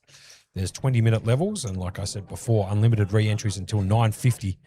And they will absolutely obliterate the guarantee in that particular event of $10,000. I think it's already been reached now, Burke, to be fair. I think it was over at 50. Anything over 50, I believe, was hitting the guarantee. That's correct. Yep, 210 plus 40, so 210 times 71 is about 14k. So there you have it. Back to it. Andrew has contacted me. I've given him the link. There we go. And pick what you want. We'll send you the money. correct way. Actually, put in the order, and we'll send you what you paid for on the order. Exactly what I put in there. Give me a high five, Berkey. Good play. queens get no action, however, there for the Hermit. Just up to 8.2 bigs, just over $1 million. And have a look at how many middling stacks they've got here, Berkey. It's going to be tough. The chip Everyone's leader at this waiting. table has 24 bigs. That's it. We got to remember, since the start of play, the blinds were 25, 50, 50. Yep. So we're up to, what is it, 51, 25, 125. Yeah. So we've got 2.5x less in big blinds. Yeah. And we've only lost 4 players. Yeah, we could see some fireworks and maybe So even the get down to squeeze this. is on Massively. Maybe even get down to this final table sort of shortly. Yeah, there's going to be some. Like even this table's been squeezed. I can't imagine what the other table's sitting like. I don't know how many bigs are on each side, so it'll be interesting to find that out as well. Yep, absolutely, Berkey. As we see Guilherme under the gun here with the old Jack Deuce off. Po Jiang has found the 8-9 offsuit in the under the gun +1. Anson Lee, the 4-3 from the hijack. That goes straight into the muck. Jonathan Cross in the cutoff with the old Queen 7. Oh, Monkey, look at that. And we're on the There's yeah, there we go. that I top didn't even corner. notice. There we go. So that's obviously me, Joshua Monk, alongside Adam Burke, right here calling the action for the main event, day 3. You got the pointing right this time. I did. It looks a bit Usually different. I point at myself when I'm talking about you. Jonathan Cross will make the fold from the cutoff. Round 2, Con Zenos on the button finds the old King Queen offsuit. Away 5-0 himself, Con Zenos, He does. on the and dealer button. Hopefully you might be able to see myself and Berkey up there at the APL Millions sometime in a couple of weeks' time. And if so, come and say hello. Well, friends, and he does make the whack from the button here, Con Zenos, on the button with the old King Queen off. He's going to put it all in for 3.1 million or 24 bigs. Yu Song Ji is going to get out of the way with the old 9-3 off, and Mark Staples can't contend with the 5 deuce of spades. There you have it. I actually did the old wash of the hair today, Berkey, and put it down to the sides of my face, and a couple of people said I looked a little bit more like John Wick today. Yeah, more than usual. Yeah. More than usual. Those people wondering why I'm growing out my hair, I'm doing it because I will tell you this, you I don't know if the drugs are working to keep my hair. and I think Thinking your if I can spades, grow it out, I can spades will cover like up the impending bald patch that I've got coming through. Not a big one. One of the perks of being a male and being in my 40s, Berkey, you start losing your hair a little bit. Unlike you, unfortunately, you've got a full head I of was hair, going to say, mate. I can't really relate it to you at this point, Monkey. Good on you, but Greg Williams. but the amount Greg Matthews, I should Greg say, Matthews, actually. Yeah. the amount that I keep doing stuff to it, it may come out sooner rather than later. Oh, I went through a phase when I was much younger, about 16, 17 years of age, Burke, where I tried to dress up and look like the Backstreet Boys. So I went through the whole peroxide hair and the double denim when I was 16, You do- 17, you do 18 love years it. of age. Yeah. Double denim, didn't you? Thought to myself, if I can look like Justin Timberlake, maybe I might be able to pull a girl or two, and that did not work out for me. It was funny, me in high school. I actually found a photo of myself in high school not too long ago. Someone sent it to me. Yep. And oh dear, I was wearing a full yellow jumpsuit. It was quite a terrible looking photo. I hope it never sees the light of day. Oh, I might be able to trump that, Berkey. I used to wear a seashell necklace. One of those, Seashells? yeah. The old By the seashore? seashells, yeah. Yeah, that's it. Around the old neck in that sort of choker form. I thought that looked pretty cool and didn't do me any favours, to be honest, Berkey. Well, I do look at some of the stuff I wore back then and just wish that it never happened. But we do get it all in a call. Guilherme did jam and Poe snapped it off with the King Queen. So absolutely destroyed in diamonds is Po Jiang. And it is a 60-40. Poe did make a raise pre-flop to 200k with the old King Queen suited in diamonds, and Guilherme just jammed it straight back in his face from the big blind and got snapped off and off to the flop. Here we go. Big card on the flop for Guilherme, flopping top pair with a pair of jacks with a nut kicker. Poe needs to find a king or a queen or some running cards to make a straight. Here comes the turn, brings in a 10, and there's one of the cards to make the straight. Have a look at the outs now. 10 for Poe, needs to find an ace, king, queen, or a 9. Otherwise, he will double up. queen. And the queen comes in, and Guilherme, just like that, will be eliminated. Taps the table. Big card at the river. Fist bumps all round. Well played there by Guilherme himself. Yep. But unfortunately for him, out in 14th, just like that, Berkey. Yeah, he had the best fit on the flop. Needed to missed some running outs, but unfortunately for him, we are down to 13. What a great position the rest of these players are in now. And I'll tell you what, even though the squeeze is still on, look at him. Po Jiang is now up to the chip leader. 3.6 million. 29 bigs. We do have some short stacks. Monkey, Mark Staples, sub 10 big blinds. Jonathan Cross, sub 10 big blinds. And Yunsong G with 12 big blinds. So still plenty of action going to happen real soon. Yep. Guillermo there coming out in fourth, or going out in fourth, picking up 4,900. So a decent hit there for him. I was good, Just a little bit disappointed he couldn't go on to take it down, but nonetheless, very good effort. Hit the showers in 14th. 4,900, Berkey. Yeah, that's mate. You covered everything right there, didn't you? Yep. MSP also giving us a little bit of a review on the hoodie. She picked one up about a week ago. She has one of the hoodies. They're actually great quality and perfect thickness to take to poker. Not too hot. Perfect for when you get put it in a table under the air conditioning. So, sorry, I was sort of halfway between reading another comment and reading some information from production. So, obviously, pretty good for poker. I appreciate the review there from MSP in the chat on Facebook Live. As SG coming in saying 110 bigs main table versus 190 bigs on the outer table. So we've got 300 big blinds in play, unconfirmed at the moment, but I'll take SG's word for it. As we get back to it, down to 13 players, as you can see, 6 here and 7 on the outer feature table. You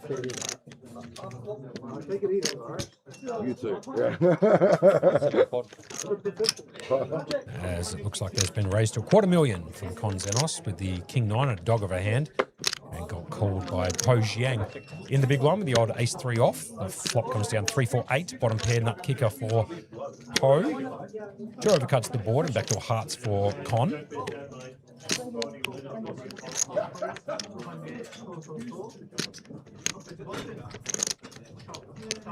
$150.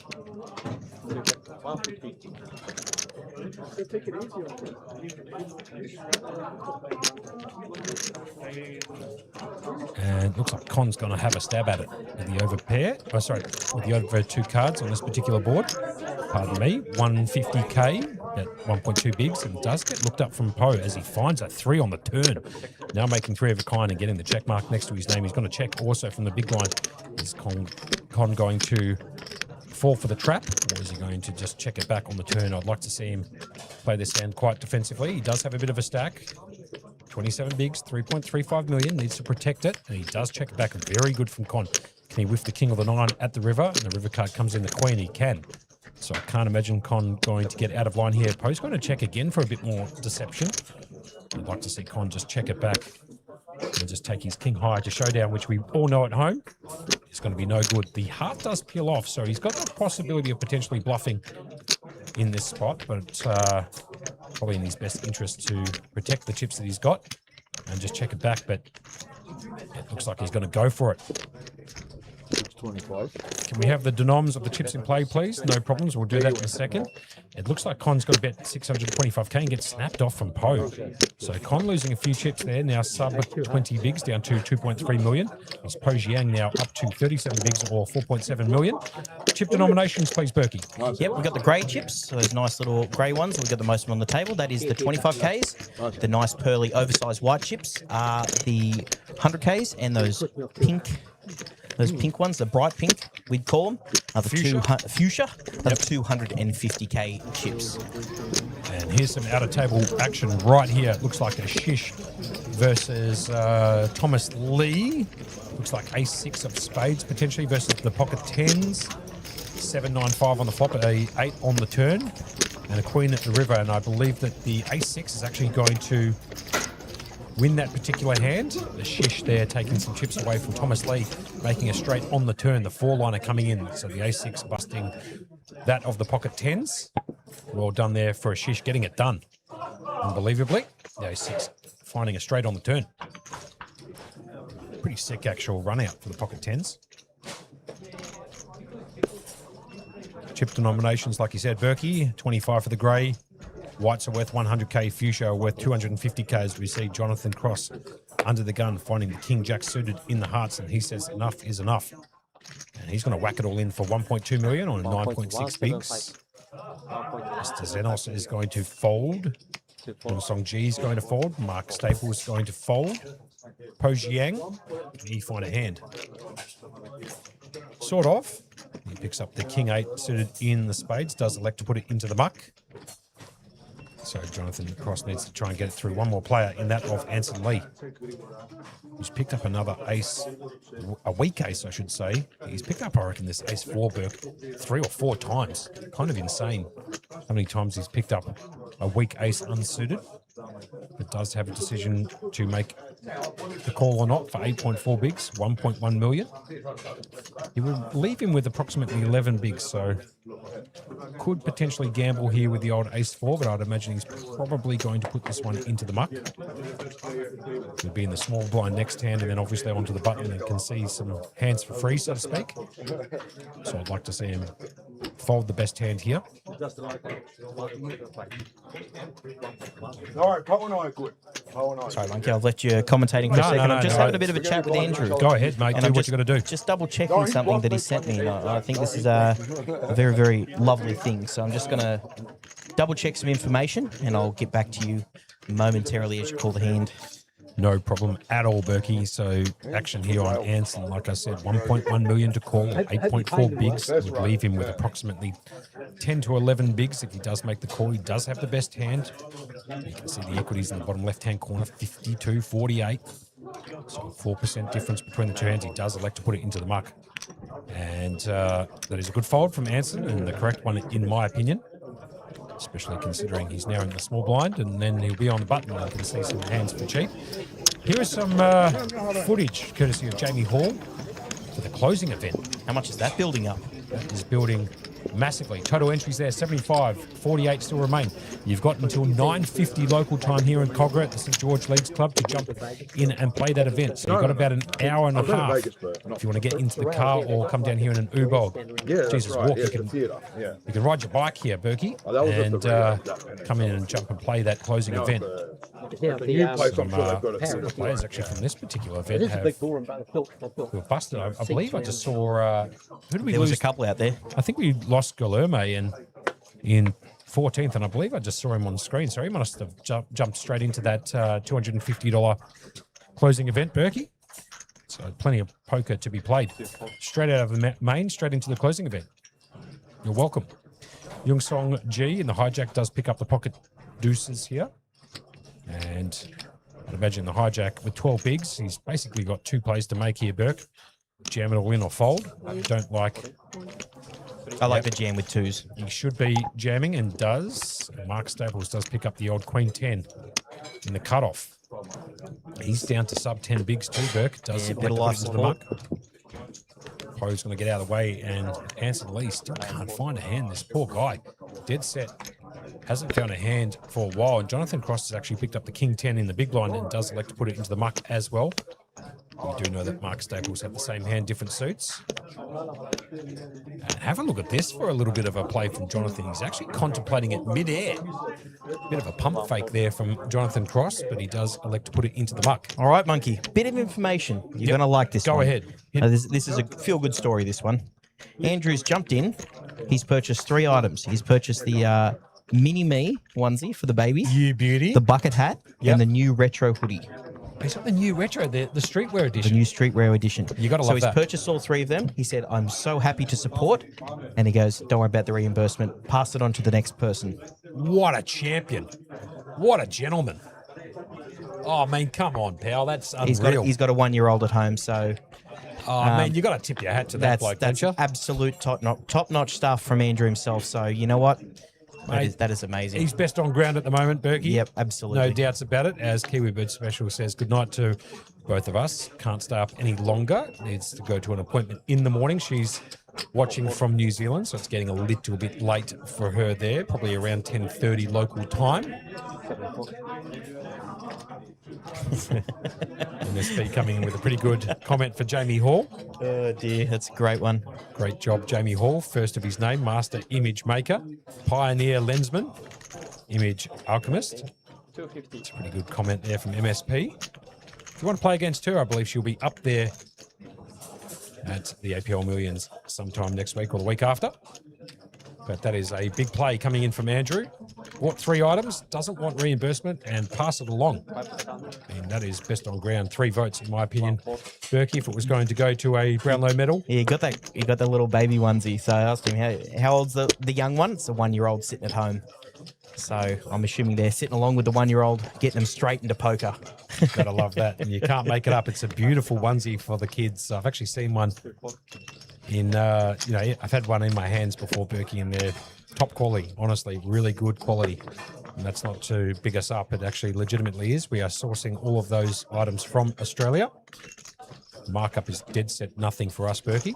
It's more about just trying to get our brand out there to the market, and hopefully people like it. And if you do, buy something. And if you don't buy anything. I'm actually keen to see how this new retro hoodie looks. Yeah, same with me. Yeah, so Andrew, when you get that in, could you actually take some photos for us, if you don't mind, and send them through? I'd like to put them on the page. We only just added that retro jumper the other day. Like 3 days ago, Yeah. Berkey, we came up with that when I was working from the Airbnb, and I liked the old image, and we put it on there. So some new streetwear edition merch out there, as we see Con Zenos in the big blind. Making the call after there was a raise from Anson Lee with the King 6 of diamonds. He's flopped top pair, and now he's got Jackson 10s. The 8 of hearts has peeled off on the turn. He's going to check. Essentially, Con's actually got 3 pair here. He's got Jackson 10s and the 8s. And Anson Lee down to 8%, needs to find 3 outs, 3 kings. The King of spades, King of hearts, King of clubs. Con will check and see if he can get a few more chips out of Anson on the turn. Down to 15 bigs. MSP saying she's waiting for the new red hoodie that I believe she might have purchased online recently. And then Anson is going to come out for a bet on the turn. 300. And the bet's going to be 300k, 2.4 bigs, as Berkey needs to duck out of the commentary booth temporarily. And Andrew coming in 100%. We'll get that sent out to you guys. Appreciate that, Andrew, and what a gentleman you are. That is super clutch from you. Best on ground, 3 votes, hands down. Con does make the call on the turn. Here comes the river card. Brings in the queen, brings in the 4-liner too, just quietly. So any 9 will make a straight. Bit of a difficult card for Con, because he could be outdrawn 2 here to any queen, which could easily be in Anson Lee's range. So let's see how Con decides. He's going to go check. Anson's going to shut down. Con will show him 3 pairs. Essentially playing Jackson 10s with the queen on the board, and we'll take down that pot now up to 3.1 million or 25 bigs. Just like that. Ho Jiang, you can see up the top there, 37 bigs, 4.625 million. Con Zenos, 25 bigs, a couple of shorties too, so we could see some fireworks. Down to 13 players in this main event, day 3. 754 entries, creating a humongous prize pool of 490,100. Top prize here being 102k, plus I would imagine a Sydney Millions ticket. We'll get confirmation about that from production a little bit later in the day. Oh, yeah. No. Good night to Kiwi Bird Special, getting to get up a little bit early, and obviously watching us from Wellington in New Zealand. Thank you again for joining us. Here we go. Po Jiang. Hijack. 4 deuce off. Will fold. Anson Lee. In the cutoff. Finds the ace-4 again. I dead set. It's been coming. Mate, I'm telling you, I think if you went back on this stream, 63 hands, I reckon he's picked up the ace-4 offsuit at least 5 times. It's actually uncanny. And he's going to pop it up this time and make it 250k to go from the cutoff. Jonathan Cross is going to fold. Con Zenos in the small blind with the old Jack 7 off should fold. He does have that of Yunson G to act thereafter. Asking for a bit of a count. An immaculate beard on this gentleman too. Well played. And Yunson G in the big blind can flick in 1 big to make the call for 125k. As Berkey has joined us back into the commentary booth. Yep, I'm just, do you know what I'm working on, Monkey? Go ahead, mate. Tell me. I'm working on a new question, because we had Andrew pay that forward. Yep. So that is an amazing job from Andrew. That, you know, he's gone on, he's supported us. he could have 100% claimed that ragback special, Yeah, gets the gentleman status from us there, Berkey. but has decided to pay it forward. And you know what? I'm a huge fan when people pay it forward. It's an amazing thing. It rallies people around the poker community, and it's really, really nice to see, you know, just in itself. And he's purchased up one of those little mini-me ones for the Yeah, little one looking at home. forward to that. I want to see that on the He's- socials and stuff. He said just before when you ducked out there, Berkey, that he will 100% get a photo and send it over when he gets it. When the delivery arrives at his property.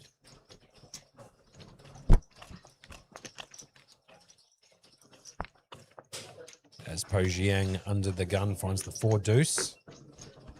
Can Anson Lee find the ace-4 off again?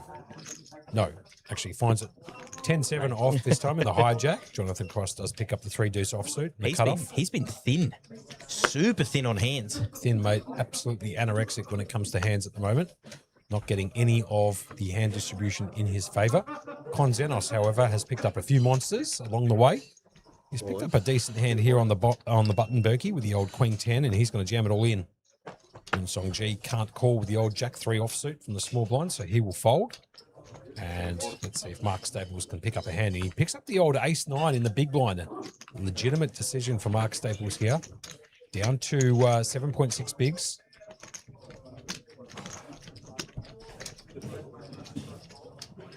Fold. And he's going to show and fold the ace of spades, and Con will get away with a little bit of murder there, putting maximum pressure on Mark Staples. We are 4 off the money, Berkey, and I believe you've come up with a new question for the pass it along from Andrew. I have, and you know what? I like to leave an open-end one once in a while. You know what? We had a strict one before, first answer in, but we're going to get everyone to put their answers in for this one, and we're going to pick the nicest one. I think we're going to really narrow it down. And the question is, what is the best feeling in poker that isn't winning a poker tournament? It's a good question, actually. So you're going to be the judge of that? Yep, the best feeling in poker that isn't winning a poker tournament.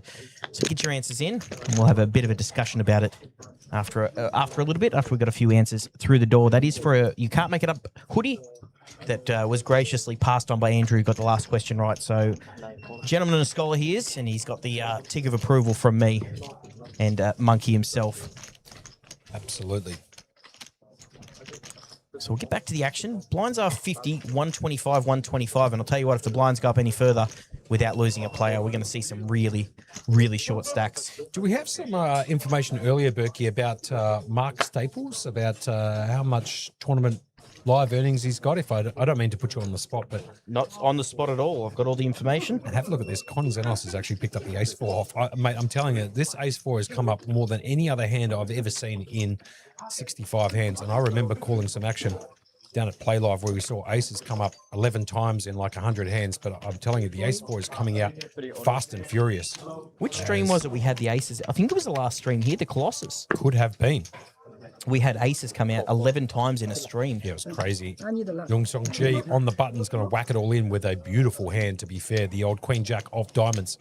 He's going to pop it all in for 12 bigs or 1.5 million, round to Po Jiang, who does have 4.4 million or 35 bigs to his name. It's going to cost him 1.4 million to call, or 11 bigs. It would leave him with 3 million in chips if he does make the call. Does have the best hand, King 6 suited in the clubs.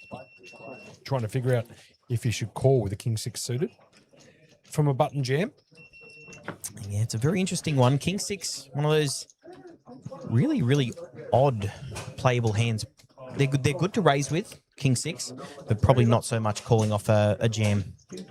Mark Smith coming in there saying flopping quads. Yeah, I'd imagine that when Ling Lu flopped quads during the Colossus series, that would have been an amazing feeling. You know that you shouldn't be beat there near ever. Look at this, flopping the nuts and having your opponent triple barrel into you. Oh, yeah. That's a good feeling. Yeah, it is a good feeling. Now, you were asking about Mr. Mark Staples, I believe. Was that correct, Monkey? Yes, sir. Right, Mark Staples actually came into the day as one of the shortest stacks. All right. So he is still short stack, but he has survived a few players. He's got over 311,000 USD, that is, and 51,000 USD in his best cash. How much?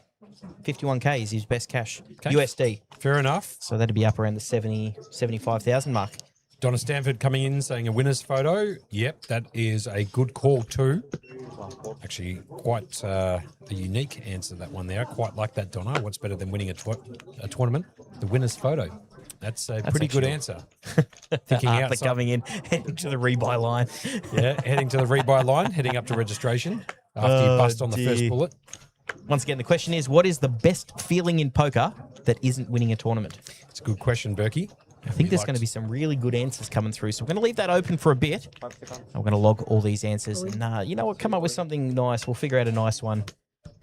Oh, and have a look at this. Yung Song Ji, who got it through the hand before with the old Queen Jack of Diamonds, now rips it all in with the Ace Nine of Clubs, and Mark Staples has picked up the pocket Cowboys from the button, and Anson Lee has He's the Ace finally Queen in woken the up with big a blind. hand at the wrong time. Wow, this is sickening. And he's now asking for a count. I'll tell you what, rightfully with the hands that he's been getting today, this is going to look like aces. 1 million, That's the terrible part. 1.4, Yeah, it definitely will. sorry, I 1.5, don't know if Anson Lee actually picked this up. 1.82. Mark Staples jammed it in there very quickly with the pocket kings. And that was probably a little bit of a tell on his behalf. Yung Song Ji in the cutoff did pop it all in. And there goes one of the time banks for Anson Lee with the old Ace Queen. It's a difficult spot with the Ace Queen. He's down to 13 bigs. He could potentially get all of the chips here, Berkey. He does have both players covered. Oh, no, he doesn't. Pardon me. Yung Song Ji does have him covered by a couple of thou. A couple of hundred thou, I should say. He does have the best hand, and he could potentially get what would be about a 2.7x or near a triple up if he does make a call and can spike the best hand. A difficult spot here for the Ace Queen, especially after Mark Staples just didn't take more than a quarter of a second to jam his chips all in with the pocket Cowboys, and rightfully so. Yeah, tough spot. He hasn't picked up a hand all day. He finally picks up a hand. But I think with the patience we've seen him show, I think he's going to be able to get away from this one.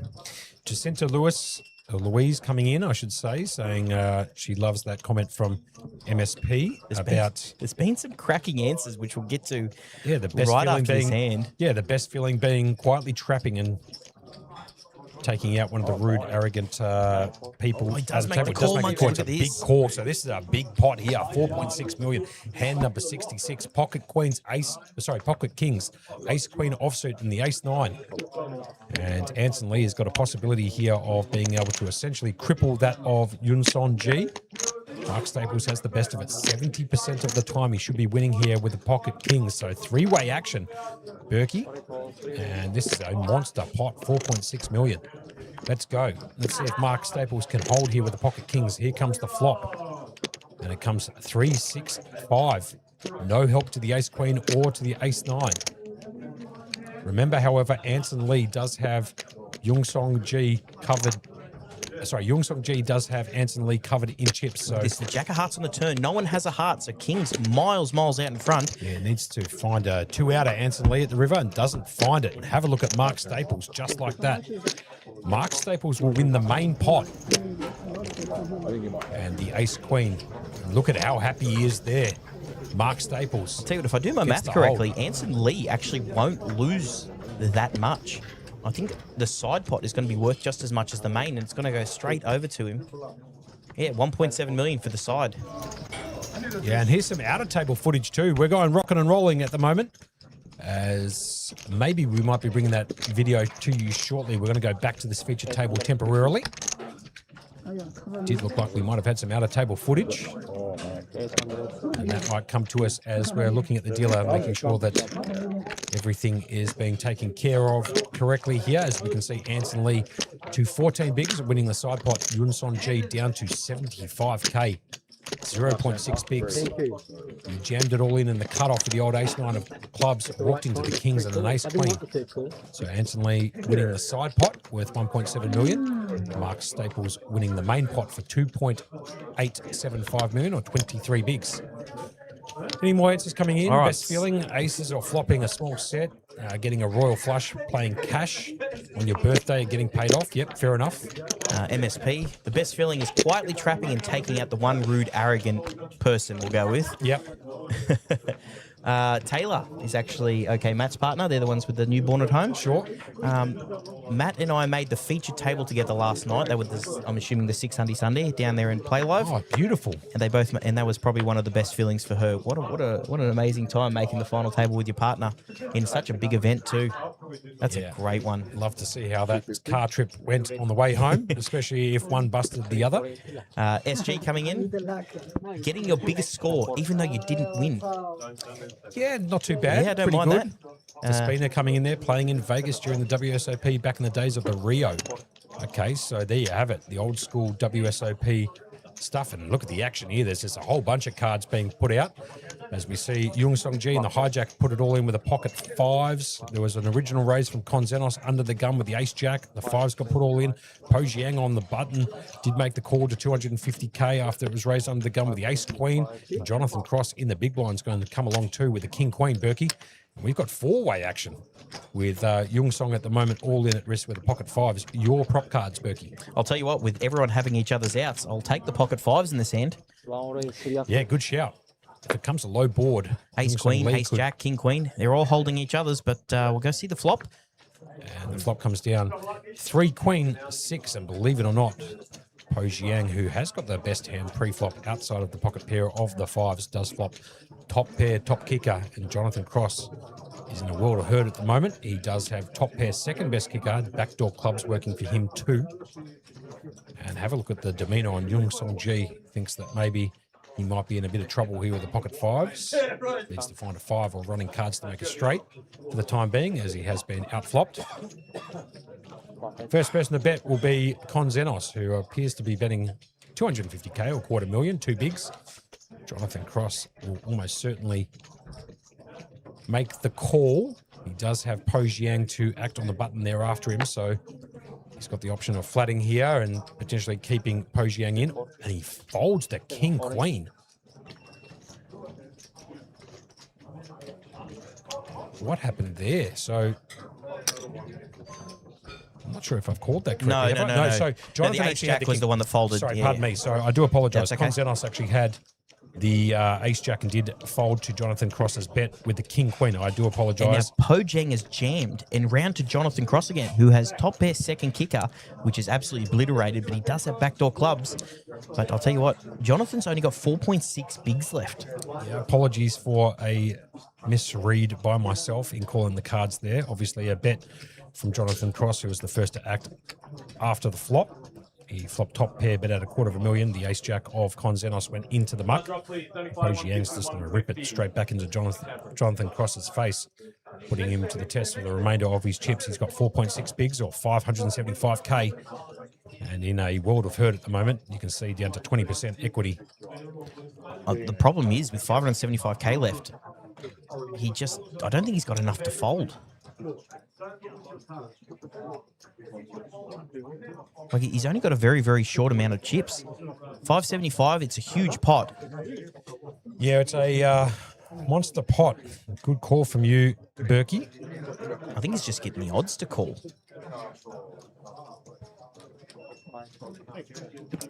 He does end up making the call, Monkey.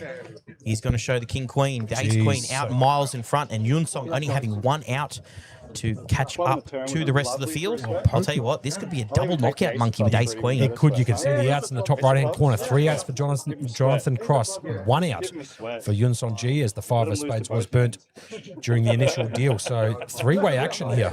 Unbelievable. And here comes the turn, and it brings in the 4. So a bit of help for Yun Song. Can he find the open ender? Now up to 9 outs. He can find a 7 or a deuce. And can Jonathan find the king to stay alive? And the river card brings in the ace, and just like that, Po Jiang gets a double elimination. Bang, bang. He takes that's a out Yung huge Song spot for and him. Jonathan Cross. So Yung Song will be eliminated in 13th, picking up $6,400, and I believe Jonathan Cross will be out in 12th, picking up $7,300 for their efforts. And if I'm getting this right, there was 7 on the outer table and 6 on this one. We get a double elimination. Now we have 7 and 4. And some out-of-table footage. Here we tell you go. So it looks like Ace-King versus, what is that, King Deuce off?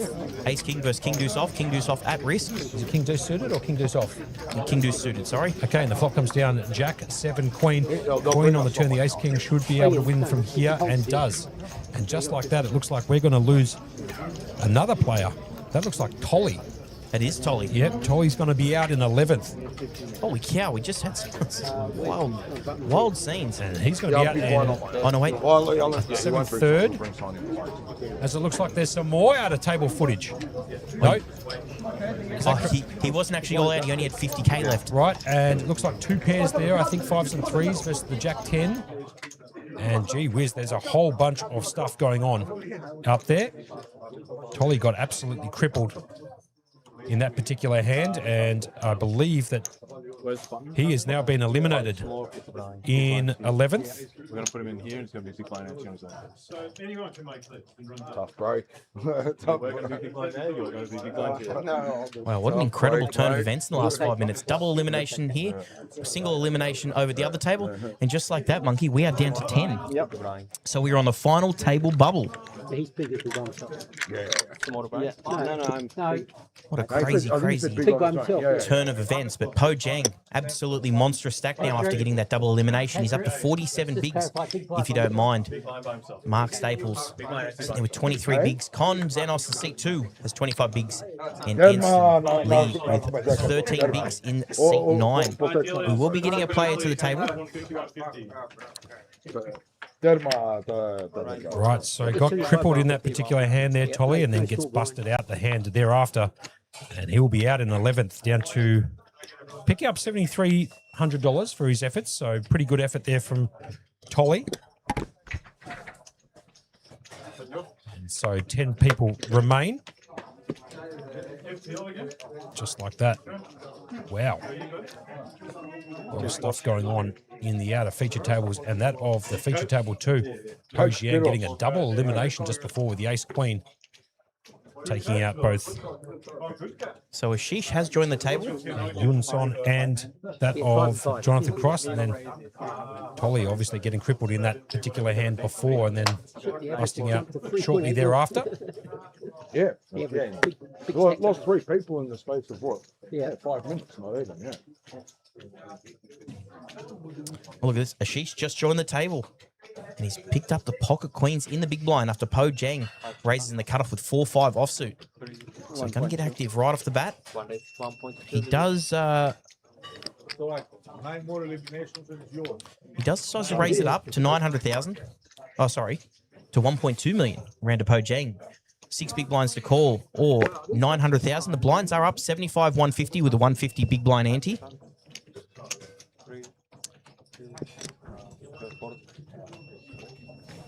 He does end up getting the fold, and Ashish will pick up his first hand, queens. Look at that. Po Jang still out in front, 5.6 million. Anson Lee down the bottom, struggling to pick up a hand. He has got 11 bigs or 1.65 million. As I did say, the blinds have gone up 75, 150 with the 150 big blind ante. And I reckon, Monkey, before we know it, we'll be down to a final table. We did just have some absolute fireworks. So double elimination here, elimination on the outside table. Absolute crazy. Yeah, all happening essentially at the same time. A lot of action. Wayne saying getting a 5-bet bluff through is like his favourite part of playing the game, or at least in response to the question we put out there before. Poor Yun, and Wayne also coming in saying poor Yun Song just got to sit there knowing he's beat. Yeah, it's a terrible feeling when you're seeing a whole bunch of action. You're sitting there with the pocket 5s.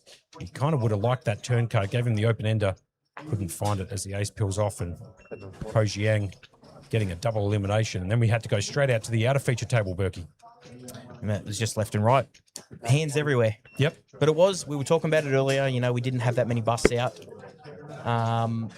And the squeezes were on. The stacks were getting short and people were starting to jam. Yes, sir. So we're one off the feature table, the final table here, Berkey, down to the final 10 out of 754 runners. Does fold around to the Anson Lee, who picks up some much-needed big blinds. Let's have a look at some more of these answers, Monkey. The best feeling, ace-ace or flopping a small set. You reckon ace is the best feeling? It is until they get cracked, isn't it? Yeah, I'm not a huge fan of aces. Donna, getting a royal flush playing cash on your birthday and getting paid off. Yeah, that would be good. I know a couple of people, at least one person back in Melbourne, Vincent Wan, who's actually flopped a royal flush twice and took down the 2 biggest jackpots when they had the royal flush jackpot down there. I think it was like 185k and like 130k, and he did it in 4 months. I'll tell you what. Like within 4 months. Speaking of royal flushes, Yes, sir. I did a little cameo dealing yesterday. Did you really? Yeah, for about an hour. Okay. And I actually flopped some young kid, a royal flush. Got no action for it, but he flopped it. Right. Queen Jack 10, right on the board, diamonds. And he looks at me right as I was about to scoop up the board and he goes, really? And he just shows it. Dead set. Can't make it up. Oh, dear. Ashish Patel has got the 10-7 on the button. He's been moved over from the outer feature table because we are now playing 5-handed on both tables, the outer feature and this feature table here. He's going to pop it up and make it 350k or 2.3 bigs to go. Round to Con Zenos in the small blind. Finds the Queen 10. Does elect to put it into the muck. Mark Staples will fold. A little bit of an information coming in from production that once we do reach the final table, whenever that may be, we will be stopping this particular stream and starting a brand new one to bring the final table in the concluding stages. There we go. stgeorgeleaguesclub.com.au, all the information you need to know. Brooklyn 9-9 Trivia Night on Tuesday the 15th of September, Tuesday the 18th of August. They've got the Friends Trivia on. Lamb Shanks, that's the August special right here at the St George Leagues Club for $15. Last Bite, the old Halloween burlesque cabaret special on the 31st, and obviously the Melbourne Cup lunch on, or luncheon. There's plenty of things coming up. Around, yeah, so Yeah, plenty of activities to go at the Leagues Club other than just poker. Yep. So what a Leagues Club it is. We always talk about it, big kids playground, but there's plenty going on and plenty of things to do around. Yep. Absolutely. Berkey, Anson Lee under the gun finds the 7-6 offsuit. Wayne _31 coming in, getting a 5-bet bluff through. Yeah, that's definitely up there. That's a good feeling, isn't it? Another good tournament feeling. Seeing a bunch of crushes on your table and realizing you're seated to their left. Yeah, that's not bad there from Arthur. Might do that giveaway, Berkey, maybe when we get down to the final table, give everybody a lot of time to put their answers in. What was the question again, Berkey, if you don't mind? The question? Yep. Okay. What is the best feeling in poker other than winning a tournament? That is the question. Put your answers in there. Berkey will choose one to his liking and we'll give away an item from the old You Can't Make It Up website, which you can find at ycmiu.com.au. I'll pick that winner on the break and come back to the final table with a winner. There you go. Once we achieve it, here we go. Po Jiang, Ace Jack versus the King Queen of Ashish Patel. Flop comes down a couple of 10s and a deuce ball. So no help to Ashish. Po Jiang out with the lead at the moment, 76% equity. He's going to check round to Ashish Patel. And he's going to come out with a bet after making the raise pre-flop. And I reckon Po Jiang actually might just peel one off here with the Ace-Jack high. Joe overcuts the board. He is technically actually in front. He does peel one off, Monkey. That's a great call from you. Yep. Pretty easy peel in my personal opinion. The turn card brings in the 8 of diamonds. He's going to check again for sure. Can Ashish find another barrel on the turn? No, like not. He's got 4.6 million or 31 bigs remaining in his stack, so he could potentially bet Po off this hand, but he doesn't. He checks it back, and the river card comes in gin for Ashish, finding top pair, second best kicker at the river as the Queen of Spades peels off Burke. He does check. Ashish is going to have a bet out of this one, I would assume. Queen is a very, very safe card. I reckon he would have known if he had a 10 way before this it got to this point. So he is going to grab some chips and bet out 450,000 or 1/3 pot. I think there's a really good bet amount. You can actually get paid off with the ace high. Yeah, and he does. Does actually get paid off with it. He's going to see the bad news. Po. So Ashish finding the Queen at the river, getting an extra 1.2, now up to 6.4 million or 42 bigs, and he could potentially be the chip leader at this final 10 in the main event. This is the day 3 for those people who are just tuning in right here at the St George Leagues Club, brought to you by the King's Premium Poker Room. Does it look like a waiter?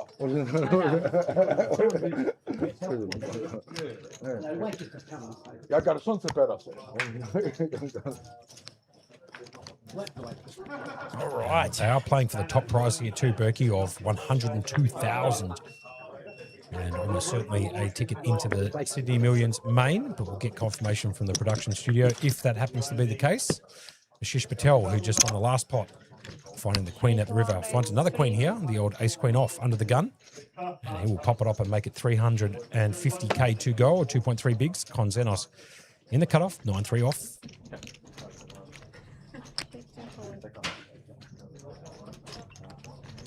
Mark Staples here has picked up the pocket tens on the button, and he could get himself into a world of trouble here with the pocket tens. Ahmed Latif, great to have the stream back, gents. The big man himself took us out for some Egyptian food a couple of nights ago. The big man, LinkTech Australia, the proud sponsor, and the big man himself, Ahmed Latif, coming in on the chats on Facebook Live. Great to have you join us again, Ahmed. And I'll tell you what, I'm still full from that meal 2 nights ago. Yeah, you did order one of everything on the menu, I believe. He did, as Ashish Patel is going to put in the 4-bet jam all in after there was a 3-bet from Mark Staples to 600k with the pocket tens. So Mark Staples will be all in to call. He's going to have to call this one. He's not going to find a much more premium hand. Ashish Patel has been quite aggressive, so I do believe he's going to be getting this in. We're going to go see a flip for Mark Staples' tournament life, Monkey. Yeah, it definitely appears to be that way. Can he get away from the tens here? He does have the best hand. He's got 55% equity, putting his tournament line potentially on the line here with the pocket tens. Ashish Patel has the ace queen, and he goes, that's enough. Let's go. And just like that, makes the call. So Mark Staples is all in at risk, but does have the best hand here, Berkey, with the pocket tens. And can he hold against that of Ashish Patel's ace queen off? Ashish Patel, since being at the tables, run hot, so... It's a big pot too, 5.4 million, Berkey. And the flop comes down with a queen. And just like that, Ashish Patel spikes a queen on the flop. Mark Staples needs to find some cards. He found a diamond on the turn, so any diamond or a 10 at the river. Doesn't find it at the river as the river card peels off the odd king of clubs. And just like that, Mark Staples will be eliminated from this particular event. And all of a sudden, we're down to 4 right here at the feature table. And now we've actually got to the feature table, Berkey. Yeah, we've actually got to the final table, so I'm actually going to get some information through before we go on break. And it appears that there might have been a bust out too, and there has. Have a look in the top right-hand corner, Berkey. There was a double bust out simultaneously here on the feature table and on the outer feature table. And hopefully we can get some information about that particular bust out. But what we do know is we have lost Mark Staples, and we have reached a final table, which doesn't even come back to 9, Berkey. It comes back to 8. You don't see that very often. Double elimination before we reach the final table. And so we are all of a sudden down to 8. Now we'll be stopping this particular stream and we'll be bringing on a new feature stream. So we'll be back here after they've got and reached the feature table. We'll probably be back online in approximately 15 minutes, maybe 20. Yeah, it helps, bro, but yeah. And actually, we're getting confirmation now. It will be a 40-minute break. So we'll be back on at approximately 9:40 p.m. local time here, allowing the players to be able to get some lunch and some dinner, I should say. Once again, it'll be a new stream. Everyone, look out for that. We will post it on our You Can't Make It Up commentary page, or you can just jump onto the King's Premium Poker and watch it from there. But once again, it's 40 minutes. Yep, the players went on a break for 20 minutes, and obviously we're on a 20-minute delay, so it'll be a 40-minute break. So we'll be back at about 9:40 local time here, and we'll join you for the concluding stages of the day 3 of the main, right here at the St. George Leagues Club as part of the King's Premium Poker Room. Until then, thank you very much for watching.